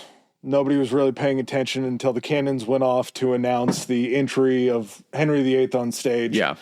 Turns out one of those cannons was pointed a little bit too high, and the thatched roof caught on fire. They thought it was some of the wadding inside of the cannon got caught up in the thatch and just lit the thatch on fire. I mean, because you still have to put something on the outside of the powder to kind of keep something down. Yeah. And they had run this performance how many times before? It was just the misaimed time that this cannon launched the wadding up or whatever and caught onto the thatch roof. Luckily, not a soul dies. The worst thing that comes out of this, did you hear about it? The man whose britches caught on fire and had to be put out by the ale of his friend. Mm-hmm. What a story. You would think, too, the best place in London that you would want a fire is right next to the river, right? I see where you're getting at with that, but again, how are you going to get that water there? Yeah, the leather buckets weren't enough to save it. It ends up getting burnt to the ground. They did end up rebuilding it within the year. By the time that time rolled around, by the time June 29th, 1614 rolled around, it had been rebuilt. And maybe it was an insurance scam. Potentially, because the forethought of this was they put a tile roof in it this time. Yeah. Fool me once. Mm-hmm. It's going to happen. Flashing back to 1610, it comes and went, and Shakespeare starts to just write fewer and fewer plays. He's kind of starting to wind down. That was 1610. So this is 3 years before the Globe Theater catches fire. So he's already slowing down before he's completely out of this. None of the works that he'd done in his life were attributed to him after 1613. Yeah. So this is kind of his hard stop. There's been recent research that's actually gone into him, and it's helped his case for being the main writer of this stuff. I know I keep bouncing to it, but we're going to get to it here in a second. This conspiracy is, I hate it, but at the same time, I kind of love it, because this is the kind of conspiracy that I'm happy with. This is the level of conspiracy I think that I'm good with now. But recent research has kind of shown that he started to help other playwrights with scripts after 1613. There's a decent amount of proof to show that he was adding to some of these other playwrights and reworking scenes and doing kind of different things with what they were starting to create. I mean, you're going to slow down eventually. And we haven't named his works yet. So I know we're just saying, he's been writing plays and they've been performing everything. We're going to get to the list of actually telling you what he wrote. And it's going to become a lot more impressive when you see the amount of work he was cranking out during this time frame. Yeah. And there were other contemporaries that he had actually worked with. There was a man named Ben Jonson, who Ben Jonson has to be the greatest name ever, right? Because not only did he write these plays and he was a contemporary with Shakespeare. Are you going to make a Bears coach joke? He actually was able to get the Bears into the playoffs and look like a football team. Yeah. You know how long it's been since they've been able to call themselves a football team? He uses Shakespearean speeches to inspire him. He's never going to erase the double doink. But at the same time, he's actually made the Bears play a game that resembles football again.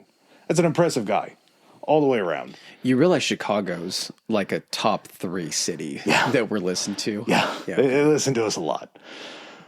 You're welcome, guys. He's a great coach. You got a good one. Billy performed plays for him. He had been an actor in some of Ben Johnson's plays, and as he starts to wind down, he starts to help Ben Johnson with some of his plays. He's receiving help from this retired Bill. He also wrote for the younger Kingsmen dramatists that would come in and kind of take up the mantle, John Fletcher. So a little bit of a passing of the guard to where John Fletcher is going to come in, and he's going to be attributed to a couple different plays. Henry VIII is kind of an amalgamation of Fletcher writing with Shakespeare and creating Henry VIII. It was called something else. It was like of 2 men or something like that. Think of being able to say that. Because these guys, their family lines probably went on and everything like that. But to be able to say like, hey, my great-great-grandfather actually wrote plays with William Shakespeare. Pretty cool. Yeah, like he actually like taught him how to write. Yeah, and just to know like that was your teacher. The coaching tree has to be immaculate.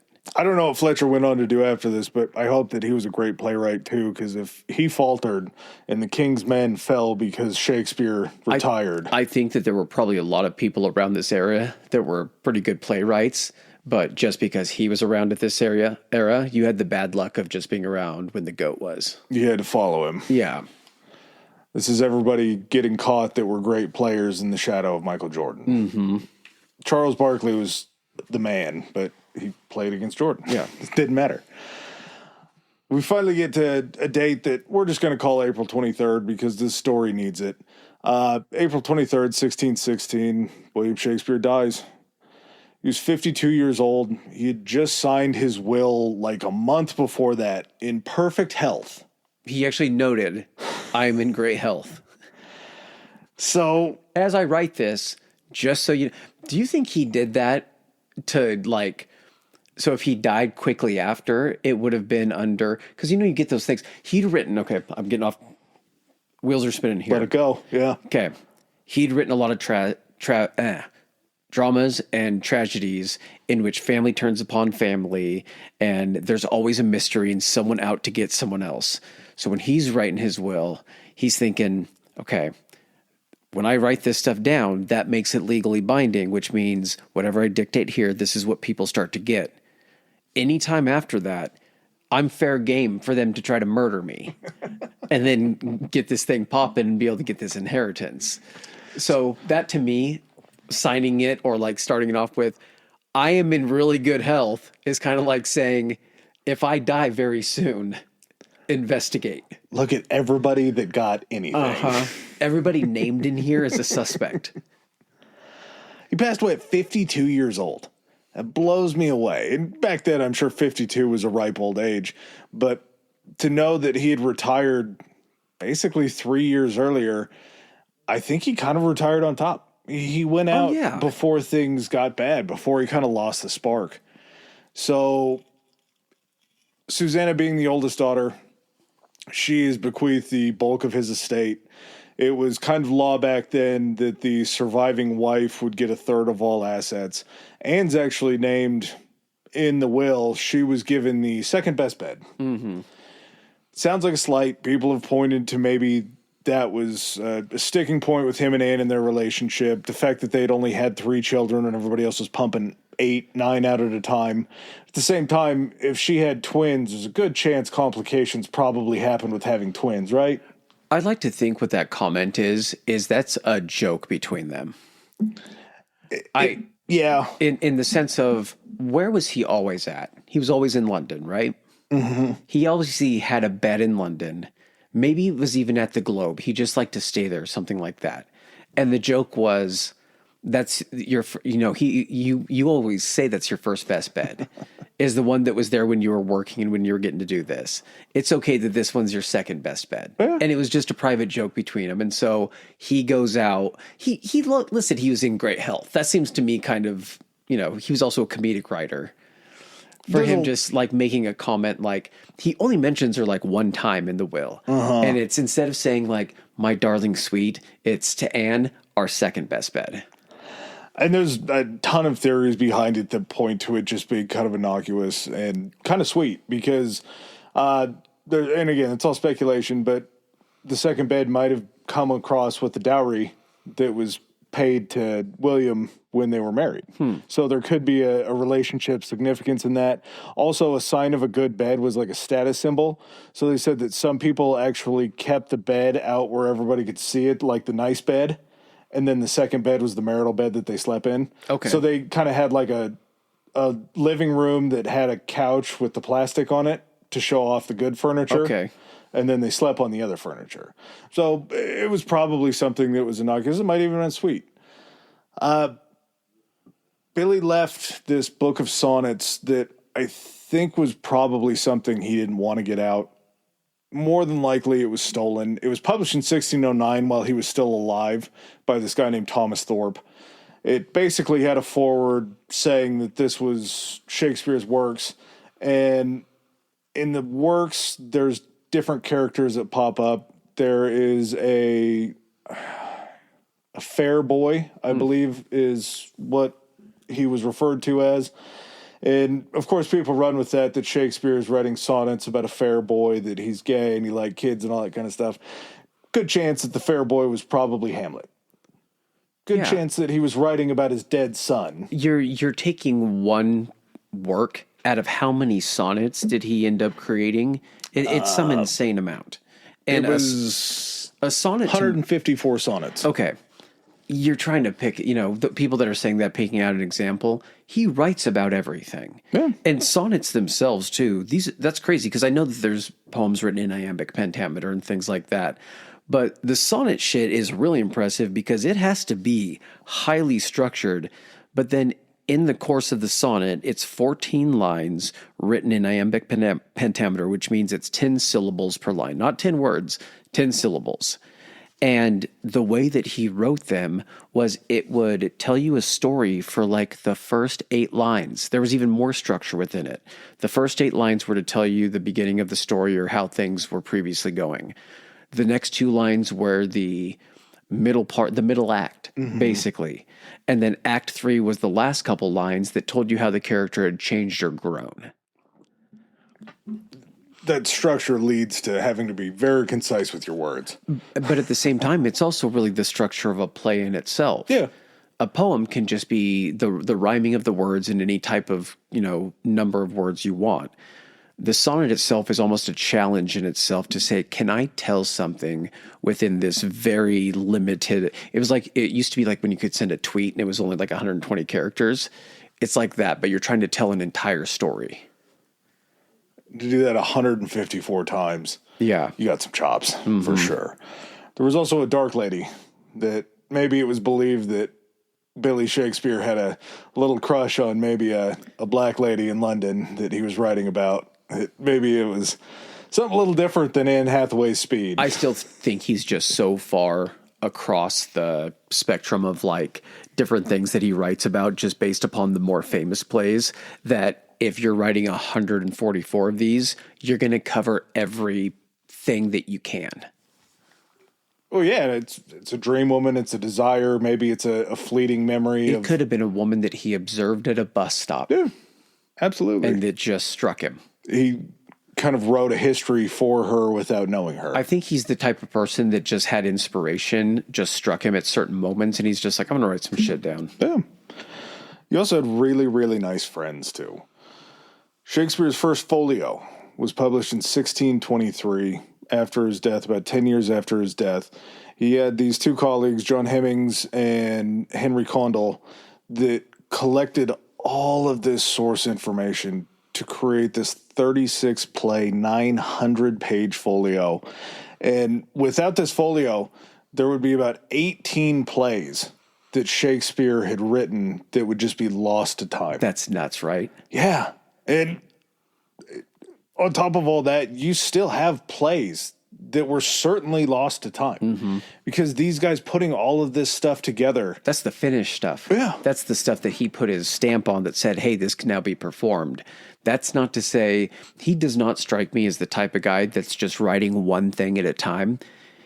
I think he has a lot of different ideas and he bounces around between a couple plays that he's drafting. There could have been the unfinished works of William Shakespeare that were sitting in a trunk at home that nothing ever came of it. There's so many things, too, that they would have to go through because not all these plays were just sitting there on his desk to be found. Yeah. You had these things that were called foul papers, FOWL papers. And basically what it was a rough first draft, something that if it wasn't able to be read by the censor, and we'll talk about kind of how that all goes through there. But I guess we can talk about it now. You have your foul papers. Your foul papers, if they're unreadable, if it needs to kind of be put together a little bit better, you'll give it to an editor, somebody that can write something called a fair copy. Once the fair copy is established and agreed upon, it's sent to a censor. Now, the censor is going to be the guy that goes through everything and pulls out anything that's going to come across negative towards royalty, going to come across as foul or crude or anything like that. You got to send it up the chain for approval. And this is where Shakespeare's brilliance really shined, because he was able to slip things around the censor by just basically replacing words with different words. Mm-hmm. This is where the mastery was on full display. Yeah. Him still getting the information across, but not to the person who needed to approve it. You have Shakespeare substituting, I'm sorry, girls, this is going to come out, I got to say it. You'd have him substituting cunt with country. Mm-hmm. And then as it was being read on stage by the actor, the emphasis was going to be on country. Mm-hmm. He's using these different replacements to be able to say these words on stage, but he has to slip it by the censor. I think, too, that there could have been some circumstances of him taking something into the censor, he's reviewing it, and he's like, ooh, this word right here, we're going to need to go ahead and get rid of that. And he's like, okay. And he thinks up, because again, he came up with words. He's like, why don't we use this version of it? And the guy's like, yeah. He's like, oh, yeah, you do know what that word means, right? And he's like, yeah, of course. Just in case I don't want you to tell me, oh, well, you wanted it changed to something else, so we'll change it to this so it's more acceptable to you, right? And that's what that one means. He's like, right. Oh, okay. Approved. There's parts where he's slipping things into plays where you have men saying, the mountains are dry, and the female replying back, but there's a river in the valley and it is flowing. Mm-hmm. Just stop playing with my tits, man. I'm soaking wet. Get down there and get it. Yeah. You can't say that because the censor is going to catch it. So you have to start using these flowery ways to start slipping this in. And the people in the crowd aren't idiots. They can hear what you're saying and kind of put these things together. People have always liked salacious, raunchy shit. But when you make it sound sophisticated people will go and watch the raunchy shit. Yeah, that's because it's classy raunch. If you're doing it in a smart way, there's going to be people that respect it. Yes, it's upscale smut. So after it reaches the censor's copy gets the edits made, goes back. If it's good, it gets pushed off to a publisher. Not every single one of Shakespeare's plays made it to a publisher. So there's not just these finely, neatly stacked plays that are sitting there. They're having to go through foul copies back that they're finding in Shakespeare's house to pull out some of this stuff to be able to put certain acts into plays that they can't find to match these things up. It's truly a work of art. This is when an artist dies with a back catalog that hasn't been published, and you have producers that come in and say, how would he have put this in the song? They have beats and they have lyrics, and you're sitting there trying to think of which beats did they intend which set of lyrics to go to. There's just so many cool little things about how this folio was made. Also forgot to mention, Shakespeare was buried in the chancel of the Holy Trinity Church. He's just under a concrete slab. There was an inscription that read, "Good friend, for Jesus' sakes, forbear. To dig the dust enclosed here, blessed be the man that spares these stones, and cursed be that moves my bones." He doesn't have a nameplate on his grave. If you read that, that's Shakespeare, right? Nobody else is putting that shit on their grave. That's just the guy. You don't need to put a nameplate on there. You know that's Billy Shakes underneath there. Along with this folio, there's a foreword that's written by Ben Jonson. And Ben Jonson says some just really nice, glowing things about Shakespeare. as far as not only being contemporary, but he says things like Shakespeare was of an age for all ages, or Shakespeare was of a time for all ages. Yeah. Just basically saying, even though he did this in this time, He's timeless. Live on forever. He's going to be evergreen wherever he goes. But there's two other folios that get published after this, and they're looked upon much differently because you have time for other people to publish these folios and start to kind of bastardize them. You have people making posthumous edits that certainly weren't in the voice. Making unsubstantiated claims because it would be kind of hard to... It's always a 50-50. Mm-hmm. It could be true. It might not be true. Prove it. You have guys like Condell and Hemmings and Johnson that were his contemporaries that knew how he wrote because they went and watched these plays too, to where they're able to kind of put this stuff together. You start pulling years away from these folios where you get these other writers that are trying to attach their name to Shakespeare by making these edits, and then all of a sudden it just doesn't look the same. Yeah. And this is where the conspiracies start to flow. There's a massive conspiracy that Shakespeare didn't write his own plays. And it all pretty much begins with this belief that his lack of status and schooling was just not enough for him to be able to write these things. There was some speculation in the 1780s by a literature scholar named James Wilmot that there were just too few personal documents from Billy to support his literary genius. When you go back and you look at his will and testament, he doesn't have libraries full of books that he's able to pull these things out of. There's no correspondence that's being found between him and other writers. Yeah, but at the same time, what do you expect? What would satisfy you as proof? Yeah.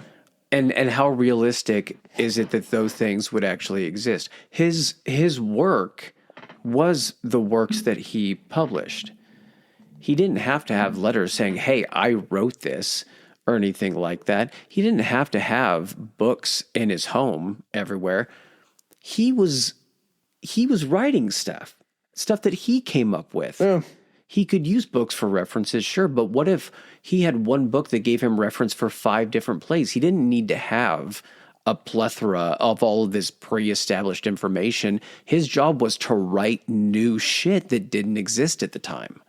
Well, not to mention, the absence of evidence doesn't mean the absence of a crime. Just because you don't find a smoking gun proof that somebody committed a crime doesn't mean they didn't commit the crime. You don't need all of this stuff in the background to be like, that's the guy. He definitely did it because I have all of this information.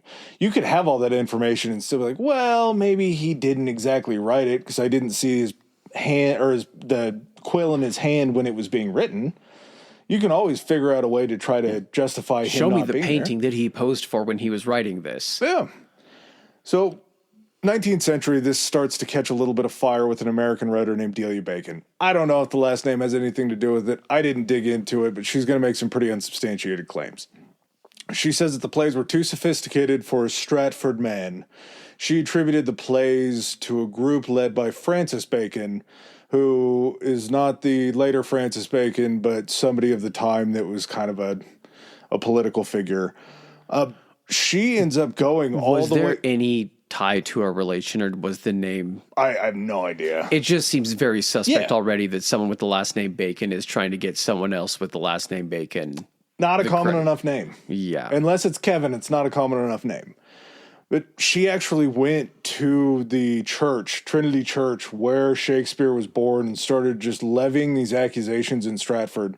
She said that she wanted to be locked in the church overnight so she could dig up his grave to be able to find the bones. They gave her a shovel, like, have at it, we'll lock you in, see what happens. She never does it, of course, because nobody's going to go that far to try to prove something. What the fuck is she trying to prove by doing that? That he wasn't buried there, that nobody's there. All the while, you have all of this area That has and nothing to do land with him around. not writing the stuff. What are they saying? He was just he was never a real person? Just a figment of imagination that was used. He was a pen name. Ah. It's crazy how far that she went. At the same time, these things start to build and they start to roll. You have all of these different people that start being looked at as potentially the writers. And these other suspects that emerge all kind of have a little bit to them, but they're all just so dumb. So the three major ones, the first one's a man named Christopher Marlowe. Christopher Marlowe, very famous playwright. Shakespeare actually performed some of Marlowe's plays inside of the Globe. That's how well known that he was being used by Shakespeare. Problem is that Marlowe died in a brawl over at Tavernville where he was stabbed in the eye on May 30th, 1593. So the assumption with him is that he faked his death so he could continue writing secretly because he was under the illusion that he was going to be charged with heresy at that point in time, which meant you were getting strung up.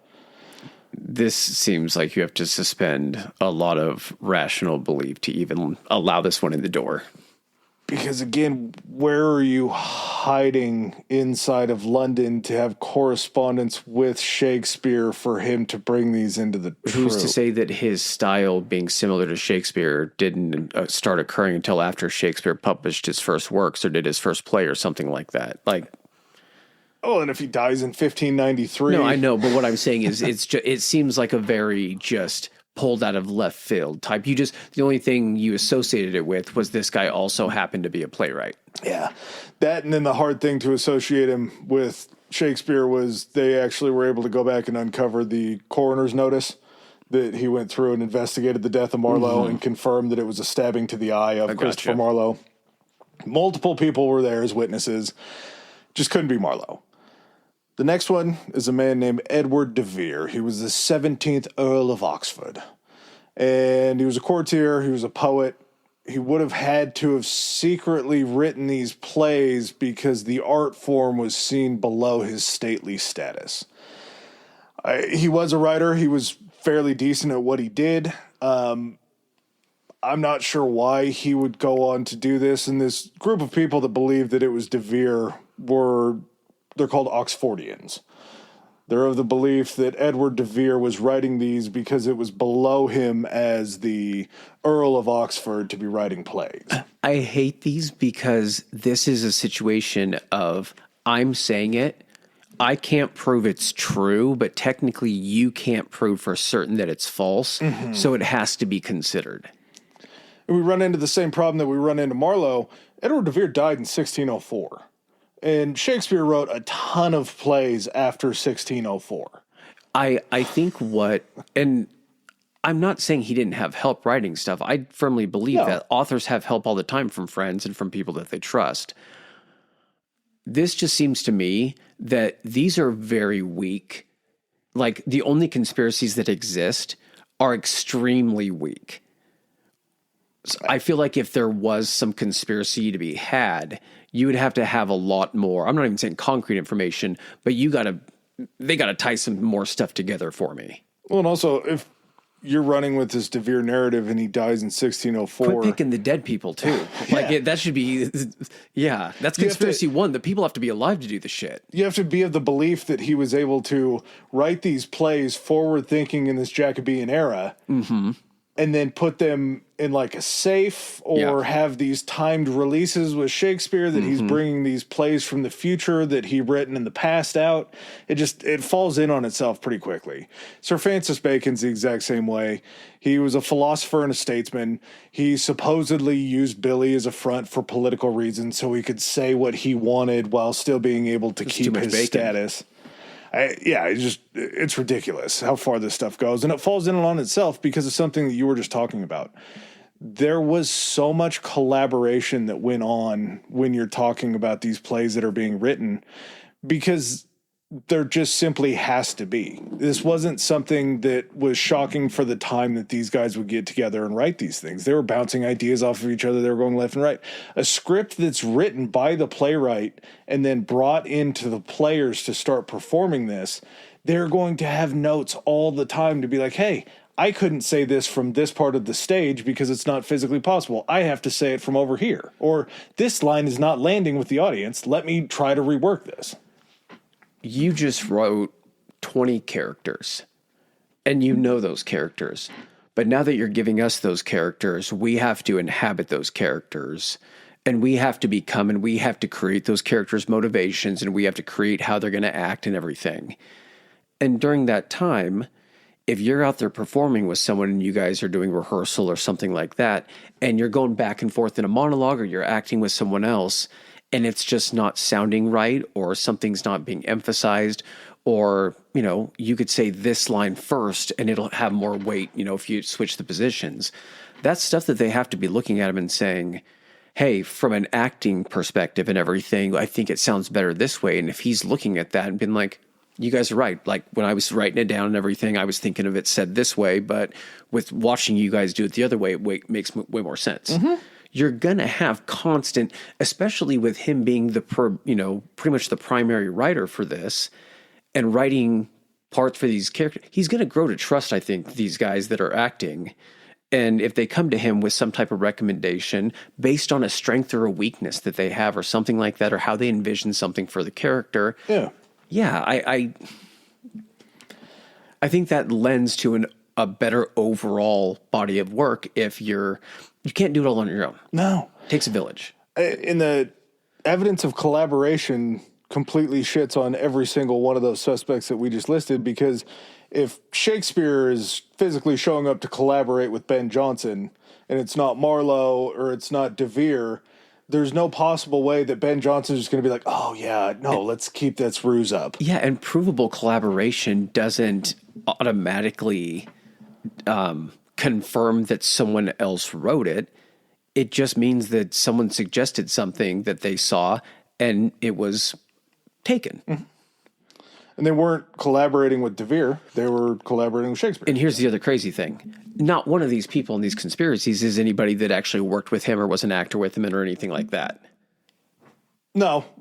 Shakespeare performed some of their plays, but as far as them writing together, that never happened. Correct. But what I'm saying is, you would think the people that wanted the credit for it, that actually helped write it, would have been the people that had the tie to it to be able to say, I acted in that. Obviously, I did write so. They would have the strongest claim, and none of them did. This was me, but yeah, none of them had it. Yeah.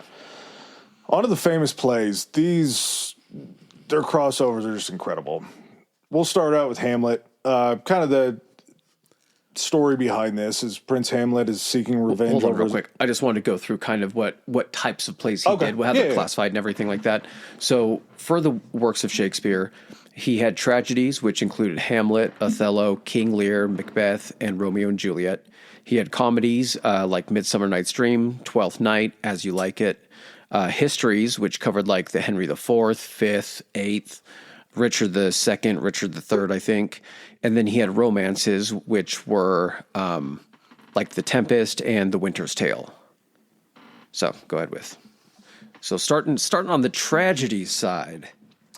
Yeah, Hamlet was the ultimate tragedy for him. He may have named this after his own son, and the story is almost flip-flopped a little bit. It's almost like he's writing this from his son's perspective and losing his father, because Prince Hamlet is seeking revenge on his uncle, Claudius, for murdering his father and marrying his mother. And it basically explores this story of madness and betrayal and this existential doubt of not knowing what's going on in your life and how you're going to be able to get it back. He comes to Hamlet as a ghost. Remember. It's a pretty heavy foreshadowing. Where have we seen that before? Listen, we've all watched Hamlet. Yep. At one point or another, if you've watched The Lion King, you have watched Hamlet. That's what it's based on. Claudia or Claudius is Scar. Hamlet's father is Mufasa. Hamlet is Simba. Yeah, Hamlet goes a little more crazy in actual Hamlet, but that also just is when Simba goes out and is hanging out with Timon and Pumbaa and getting a little wild. Which I believe are also characters in Hamlet, right? There's equivalents to them, like the comedy and everything. But Hamlet is, that's what the inspiration, that's what The Lion King was based off of. Yeah. It's Hamlet for kids. You have Othello, about a Moorish general in Venice who is manipulated by his ensign Lago into believing that his wife is unfaithful. The story culminates in jealousy and murdering her while he kills himself. I believe in the beginning, Othello has a hell of a lot behind it because Othello eventually gets a black actor playing the king. And Lawrence Fishburne, this was one of the ones that I did try to watch because I really wanted to get into it. I watched Fishburne's Othello, most of it.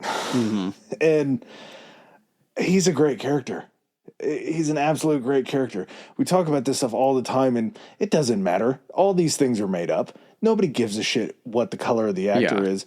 But Fishburne delivers a hell of a performance. Denzel, I think, he played an Othello, and I don't think he played the lead, but he played an Othello when he was 22. And then he's going back and he's playing an Othello on stage, obviously, at 70. And I think now he gets probably to take on the title character.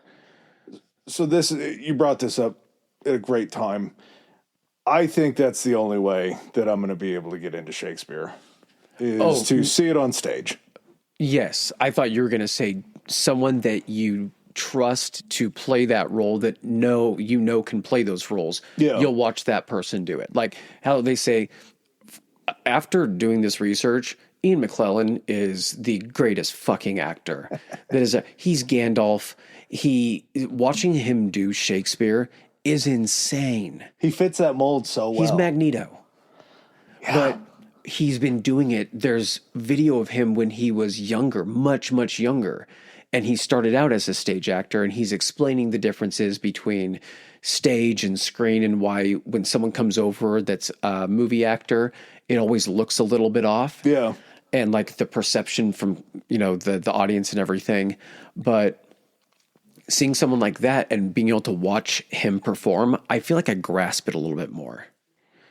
You just gravitate to that stuff. I think it's incredible that you get guys like Denzel that are going back and working Broadway and being on stage again. I think we kind of talked about this. What's the allure to perform in these types of roles? Is it a combination of it's Shakespeare, but at the same time, if you listen to Shakespeare or anything like that, it's really like technical and it is hard to follow. Like admittedly so, maybe every other word, and you're kind of piecing stuff together, and then you go and you're like, what is this story even about? And you read a summary, and then as they're talking, you can pick out kind of what they're implicating at that point. But as an actor performing Shakespeare to a T, how it was written, you're speaking English. You're speaking a different form of English, which if you're trying to learn another language because it's so different than your language, there's less of a chance of mixing up words, I think. Yeah. Because they have such different pronunciations or sounds. But when you're saying an English word and you're just adding an F or switching around the order of the word or something like that, and the monologues that he does and the dialogue that he does has to be said and conveyed in certain ways to actually get the point across. And it's fucking meaty. And so like watching an actor go out there and do a 5-minute Shakespearean monologue where they're nailing all the words, you're just kind of like, I see how that could be the challenge. Yeah. And you being able to pull that off and someone saying you nailed that role, that has got to be such a fucking like crazy thing to hear, like a sense of accomplishment in that. You're in rarefied air to be able to do that effectively. You're such a good actor. You can act and carry the roles of the plays of the greatest playwright that is recognized. Well, then you also get the modern updating. Othello itself, the Fishburne joint, it only used 50% of Shakespeare's work, which, in fairness to say 50%, it's pretty much anything that's adapted to a movie that was Shakespeare's work is going to be about 25% less anyway, just based upon time. Yeah. To be able to fit a 5-hour play into a 2-hour play, you're going to have to cut some stuff. But also there's an updating of the language that takes away from some of Shakespeare's stuff. But everything needs an update because 10% of these words don't exist in the 1990s anymore. Like you're talking 390 years later. You're going to have to try to say words that are just dead in the English language? No, you have to find equivalents. I think he has a couple different types of work where he has work that's carried by the content of the dialogue, so it has to be said how he wrote it to get the story across how he wants to have it conveyed.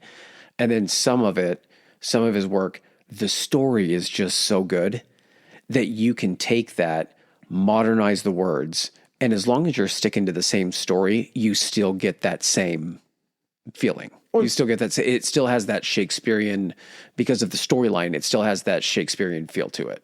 You also have the ability with a movie to where you don't have to explain the scene as much as you can just show the scene. Yeah. Like, you're on a set to convey a lot of meaning that has to be verbally passed on. But that's just like it is on the stage, because like watching the people perform and everything like that, the physical movements and their mannerisms are so important to where when you don't understand exactly what the dialogue is, you look at him and if he's, kind of being cheeky a little bit, you're like, he's being sarcastic right now. And then you can take that how it's meant to be taken. It's that transition from the page to the stage, and then from the stage to a movie set. All the world's a stage. You get to pick everything else. Players. Did you ever see the 2001 smash hit O? I know of it. I can see the logo for it where it was literally just O with the exclamation points. Yep. It came out, I want to say around kind of that late, maybe between 95, 2003. 2001. Okay. Yeah. Mekhi Phifer, Julia Stiles, and Josh Hartnett. Real hard hitters right there. You have Mekhi Phifer that's a basketball player at a school who's dating Julia Stiles, where the rival at the white school, Josh Hartnett, comes over and tries to steal his woman. And you get this Othello play in a form that everybody can kind of understand. Speaking of Julia Stiles, we get 10 Things I Hate About You. And 10 Things I Hate About You is based upon The Taming of the Shrew. And if you just listen to a summary of Taming of the Shrew and then go back and watch 10 Things I Hate About You, you know exactly which characters are which, you know exactly what the plot points is.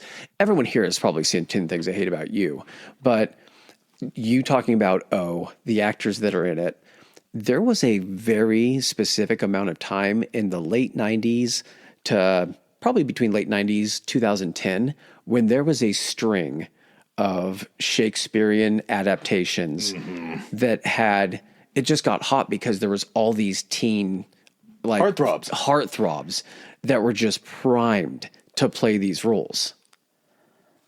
Yeah, it's mediums that are still used today so well and so effectively. And 10 Things I Hate About You is awesome. Yeah. So that makes me think that to go back and look at that, but got to be Taming of the Shrew has to be awesome too. And it's, I think, probably one of, if not his most popular comedy. Shakespeare. We'll get to it when we look at the other ones. Okay. King Lear. An aging king divides his kingdom and descends into madness after being betrayed.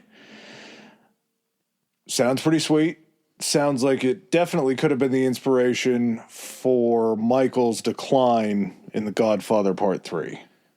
Which is the worst of the Godfather trilogy. But at the same time, if you're trying to continue the franchise and you're dipping into old Billy Shakespeare's pocket, that's going to be the way to do it.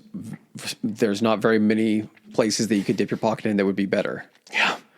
Especially when you have that kind of setup already. Yeah, absolutely. Romeo and Juliet, I think this has to be his most popular play of all time. There's no way that it's not. 100%. Yeah. Two young star-crossed lovers from feuding families tragically die in desperate attempt to the be Montagues together. and the Capulets. West Side Story. Tell me there's not a more perfect adaptation of the time. I think I've seen West Side Story once, maybe twice, but I think I completely could explain how Romeo and Juliet works just based upon that. It's also such a simple story. Yeah. But it's weird that no one had really attempted it. It's forbidden love. But what you're doing is he's putting it in the context of it being allowed to be crazy and irrational because it's like young love. Yeah. And I tried to watch some of the Baz Luhrmann Romeo and Juliet with Claire Danes and Leonardo DiCaprio. And so like 10 Things I Hate About You, it's modern language, but it's the story. Same thing with Othello. It's modern language, it's the story. This is a word for word rendition or adaptation of Romeo and Juliet, but with a modern, not even a realistic modern context.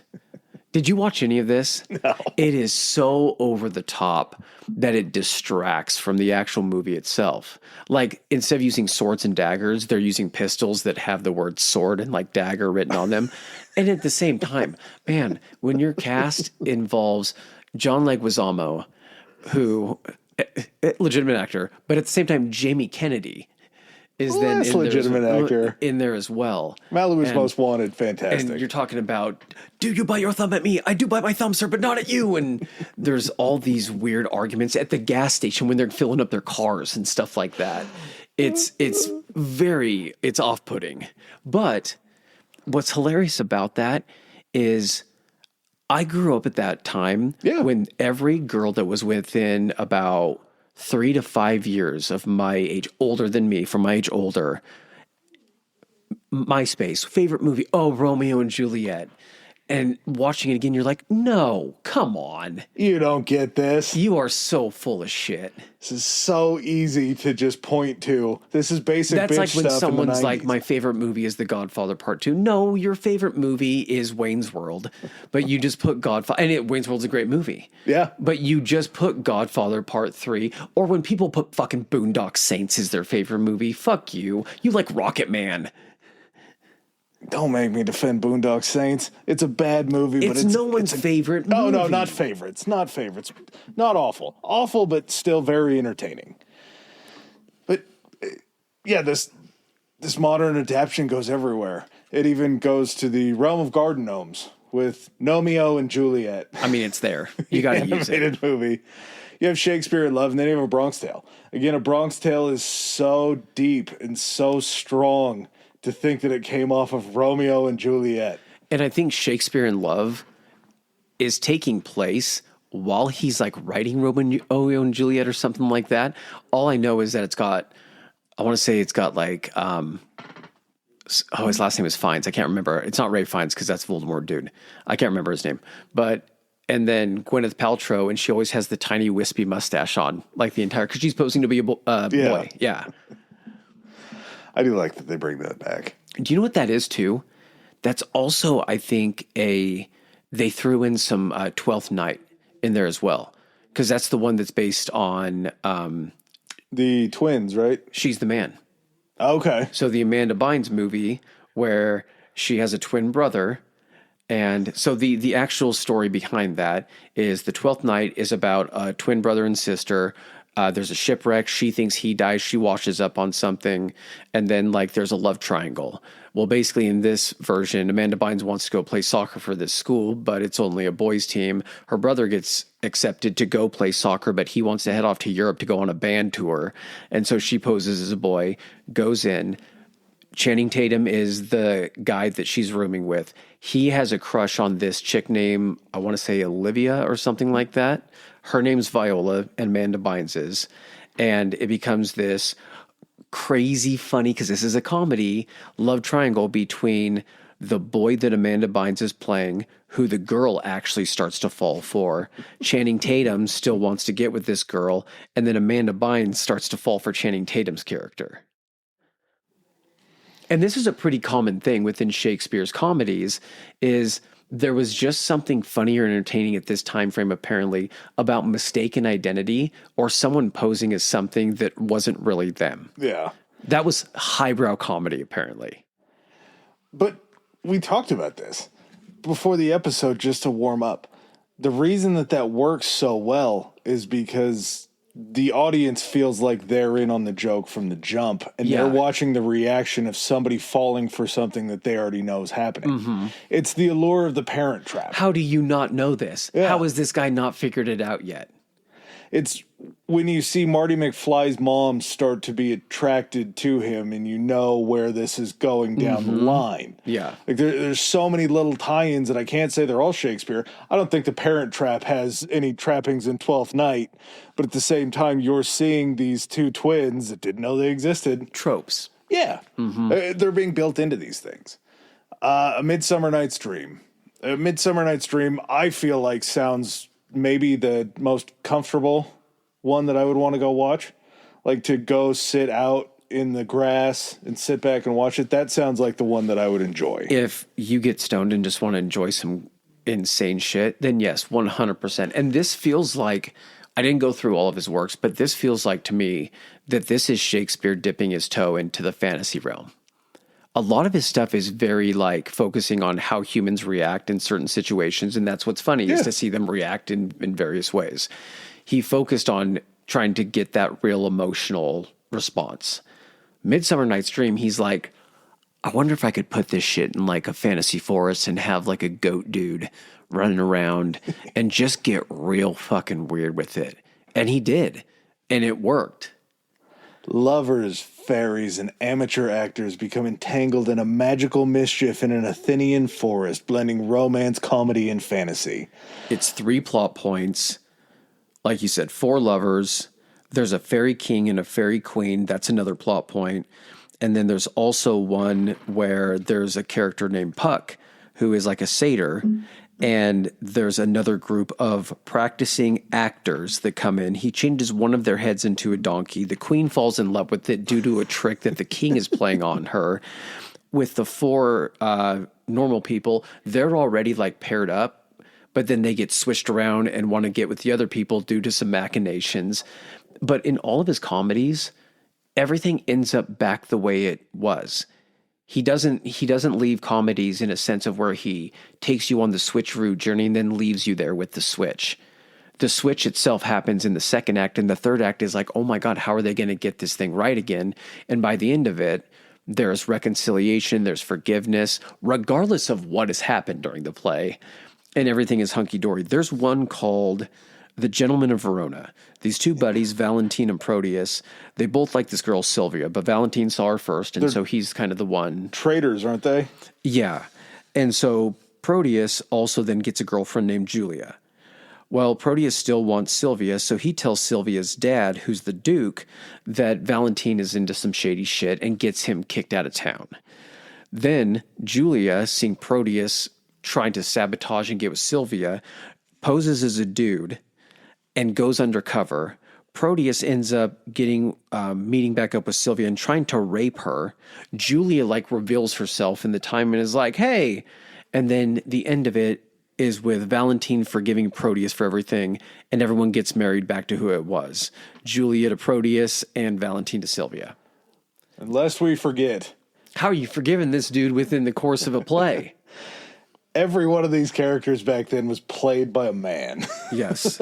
Which makes But some of the men were really good at playing these women. Yeah, they absolutely were. But do you think that also led to the comedy of it too? When you had these weird... 100%. Yeah, that kind of stuff. The Merry Wives of Windsor. Sir John Falstaff. Now, this guy's introduced in one of the histories that he does that's, I think, Henry IV. And he is a friend of the prince at the time, and he's the bumbling drunkard guy who is supposed to be the comic relief and the example of what's keeping the prince down and from kind of fulfilling his potential. This guy is such a hit that he ends up getting his own play called The Merry Wives of Windsor, where he tries to seduce these 2 rich married women by sending them identical love letters. Well, the women figure out his plot.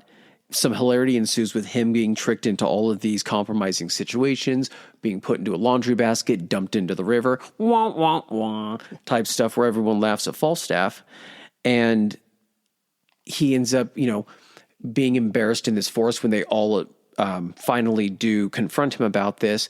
And it's like he has this tiny little like redemptive arc about like, oh, I guess I'll never do that again. You want to know the awesome thing about Falstaff? Falstaff was originally known as Sir John Oldcastle. And his name had to be changed because there were descendants of a historical Sir John Oldcastle who weren't too happy about what their old descendant was being portrayed as on the stage. Who didn't want the name being besmirched? Yeah. So do you remember the movie John Tucker Must Die? Oh, yeah. That's based on The Merry Wives of Windsor. Love that. Yeah, it fits all of these kind of teen dramas so well, these teen comedy dramas. But that's also how he maintains relevance. Yeah. Is that certain of these stories have things that can be adapted that are entertaining. They were entertaining back then for a reason, and a lot of them are still entertaining now. And the crazy part about it, to think about it now, is the turn of phrase phrases that's used in all those movies, definitely Shakespeare's. We'll talk about those here in a little bit, but just to know that that's what he's doing. And then they get in these new teen dramas, these new teen comedies, and they're still just, without even knowing it, using Shakespeare's actual lines and words in this modern adaptation. Yeah. It's crazy. Macbeth. Macbeth is another one that so famous. Scottish general, spurred by witches' prophecies, an ambitious wife murders the king to seize the throne, leading to a tyrannical reign and a downfall. Bubble, bubble, toil and trouble. The entire play is about how does a self-fulfilling prophecy come about.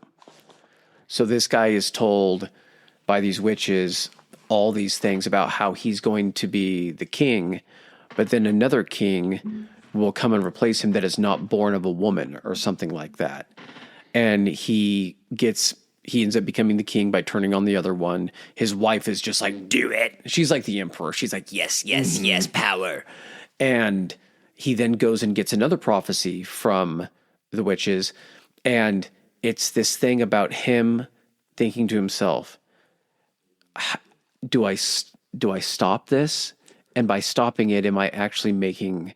He doesn't realize that he's making the prophecies happen by taking the actions he thinks are going to stop the prophecy. And so it's about just this, it's like hanging yourself is basically what it seems like. Macbeth is pretty famous in the theatrical world because they believe that it's a cursed play. So some of the words that he was using, bubble, bubble, toil and trouble and all that kind of stuff, I have knew all of these different things that we're getting from Macbeth were actually pulled out of witches' spell books that were written during that time. And there's this legend that there was a coven of witches that thought that he was disrespecting them by using these things in the play. They cursed the play. The first night the play allegedly happens, somebody ends up dying. Audience or actor? An actor on stage. I believe it was one of the men that was playing one of the women ends up dying. Okay. There's another time when this play is happening where the fake dagger is swapped out with a real dagger and somebody ends up dying on stage during that performance as well. Surprised that never happened during Julius Caesar. Yeah, it might have. But from what I was listening to, up to this day, people in the theater believe that it's bad to say Macbeth, so they'll just call it the Scottish play. But there's such a prestige to playing the character of Macbeth. You always hear, like, I played Macbeth. It's something that somebody in the theater hangs their hat on. Do you have any other fun plays? Any other plays? Thought I had one, but now I can't think of it. Julius Caesar. Yeah. Him doing the adaptation of Julius Caesar. That's what I was going to say. So there's an actor named Damian Lewis. He plays in Billions. He played in Band of Brothers.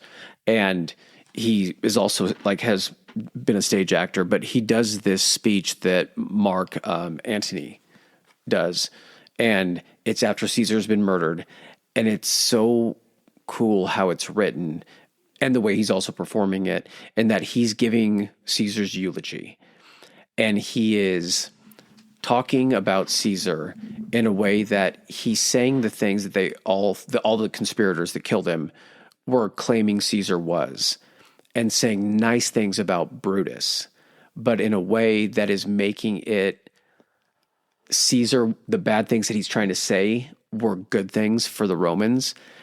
But at the same time, when he's saying what they did, that it was his ambition, he's like, but Brutus said, it was his ambition, and Brutus is an honorable man. And he says it like 4 times that Brutus, and by the 3rd or 4th time, you get the sarcasm of being like, oh, but if Brutus says it because he's an honorable man, it must be true. But and it's the writing too. Yeah. But he's taking a well-known historical, event that occurred, and he's just simply like, I bet I can beef the shit out of this thing.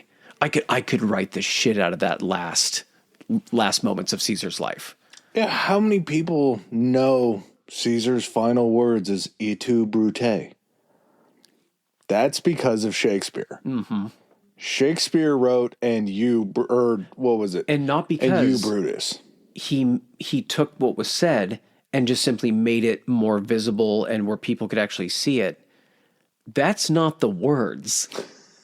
He chose those as the words that Caesar would say, and that's how we remember historically what Caesar says. The actual phrase that they believe that he would have said was "Kaisu tekon," meaning "you too, my child." But What sounds better? Et tu, Brute. Yeah. The world knows "et tu, Brute" Because he's right there in front of you, and you're accusing him. Because you've built up, during that performance, the relationship between Caesar and Brutus. So he's just like, no, I'm gonna point it at this guy. And all of those people that know the story of Julius Caesar that are sitting in that theater watching now get to know exactly what Caesar's last words were, and that's just stayed in the relevancy of Julius Caesar because of William Shakespeare. Yeah. Incredible. All right. You ready to get to these turns of phrase? Because this is the best part. Yeah, we'll start with the words first. So this place called the Shakespeare Birthplace Trust credits Bill with creating over 1,700 words in the English language. The Oxford English Dictionary attributes almost 3,000 words to Shakespeare. And this is a lot of adding some prefixes and suffixes and changing a few things. But to know that bedroom is a word that Shakespeare comes up with. It's like, we didn't have bedroom before Shakespeare shows up on the scene. Like, that's just not a thing. Addiction, blushing, critic, dwindle, fashionable, majestic. Lonely, I think, is one. Yes. Obscene, swagger, useful, zany. Zany. Swagger. Swagger is nuts, yeah. Swag caught on, 2010-ish, somewhere around there. Swagger's been around since Shakespeare had put it in a play in the 1600s. That's where that stuff lives. The turns of phrase to me are even more impressive. Just because they're not words, they're phrases, but they're so specific to something that everybody knows at least 10 of them. Oh, more than that. Give us some. Okay. You got some? Yeah. Wild Goose Chase. It's from Romeo and Juliet. In a pickle. Shakespeare did that. The Green-Eyed Monster is from Othello. Jealousy. Really, it said the Green-Eyed Monster. Wear your heart on your sleeve also came from Othello. Break the Ice comes from Taming of the Shrew. All that glitters is not gold. Don't know where it's from, but... Henry V. Okay. Foregone Conclusion is also from Othello. Huh. The world's mine oyster. In some iteration, everyone has said that. Yeah. Neither Here Nor There, also from Othello. Shit. What was the book title? Many book titles. A Fault in Our Stars. Yes. Yeah. You have them creating works of literature and naming them turns of phrases that were a part of the literature of Shakespeare. They were Shakespearean phrases. I love that this guy did all these because it's just... You still got more? Keep going. Okay. In My Heart of Hearts is from Hamlet. Cruel to Be Kind is from Hamlet, which is also cool, tying it back into 10 Things I Hate About You. The song at the end of it is that one performed, It's Cruel to Be Kind. Eaten Out of House and Home is from Henry IV, Part 2. Mum's the Word, also from Henry IV, Part 2. Knock, knock, who's there? He was the first knock, knock joke guy. Is from Macbeth. Star-Crossed Lovers, you can assume what that one's from. What's Done is Done, also Macbeth. In Stitches. And in the context of, I'm going to, and the way they explained it is, laughing so hard, when someone says, I'm going to bust my spleen, a bust of spleen or do whatever. Yeah. And then you would be in stitches from laughing so hard. Too Much of a Good Thing is from As You Like It. The Clothes Make the Man is Hamlet. It's Greek to me. You can probably guess. Caesar. Yeah. Melted into Thin Air is from The Tempest. And it's not the exact wording of it. It's all the world's a stage and the men and women are merely players. But I like to say it in the sense of how Rush says it. All the world's a stage and we are merely players. And he's slapping the bass up here. And there's a lot more. Yeah. Oh, yeah. Tons more. To think that Dale Doback smashes Brennan in the head with a shovel and buries him in the backyard and then quotes Shakespeare and says, "What's done is done." Mm-hmm. That's how far we go with this. That was him proving a point. That's what shows you how highbrow something like Step Brothers is it's quoting Shakespeare. And chances are you quote Shakespeare on at least a weekly basis if you use any common turns of phrase. I would say even daily. There's just so many of those that flow off the tongue that you don't even think about saying. Yeah, Shakespeare. And that in itself is why he's known as the master, playwright or just writer in general of the English language, is because he contributed so much to it. And I almost feel like it's a disservice the way I don't know how they teach it now. I'm sure it's god awful to try to teach a kid with TikTok about Shakespeare. Mm-hmm. But I think a lot of your love for Shakespeare comes with how you come on to Shakespeare. I had zero care about Shakespeare in school. I remember reading the plays, but it's because you're reading the plays. Mm-hmm. It's because you're sitting in class and you're popcorn reading plays, or somebody gets a role and you continuously have to read that. There's no acting. There's no voice inflection. There's no understanding of the character buildup. You're just trying to read the words. Yeah. You don't get all the stuff that has to happen for that phrase to have any type of impact, because you're sitting there and the person reading it is like, "and taketh upon thee in thy," and they're just trying to struggle to get through it with unfamiliarity. And so when you're listening to it, it's just like, today, Junior. And it's forced on you. There's no understanding of who Shakespeare was as a man and how he became what he became. You're just forced into reading this and being told this is great work. This is great literature. Throw in a couple teen heartthrobs in the late 90s, early 2000s, and eat that shit up. It's so much easier when you're able to see it performed in a way that you understand it. And then to know that now and to hear all the stuff that we listed, all these movies that have all these tie-ins, it makes me appreciate the old stuff. It makes me even think about trying to understand to watch the old stuff. The longevity of it. Yeah. And what it came from. Yeah. I want to see where the evolution took place. Instead of watching 10 Things I Hate About You and trying to figure out what's pulled from that, or what's pulled from 12th Night, or Taming of the Shrew. Taming of the Shrew. Now I can watch Taming of the Shrew and figure out what's pulled from 10 Things I Hate About You and Taming of the Shrew. All right, man. You got anything else on this guy? No, I hope everybody enjoyed this, because this one's outside of our wheelhouse quite a bit. Yeah. But it was a blast to do. Mm-hmm. I have a newfound respect for Shakespeare. Yep. All right, guys. Thanks for joining us this week. Hopefully you learned something, and we'll catch you next time. Peace. All right, ladies and gentlemen, thanks for joining us for another episode. If you like what you heard, hit that subscribe and like button. Follow us. If you didn't like what you heard, still hit that anyway, because we'll probably cover something in the future that you do like. Please follow us on our social media. Adam, hit them with it. Our Instagram is Historically High Pod, Historically High POD, and we are on Twitter at Historically High. That's Historically HI. All right. And if you guys want to send in any feedback, suggestions, hit us up on those two, or you can even do it on Gmail. It's historicallyhighpodcast@gmail.com. Thanks again. Peace.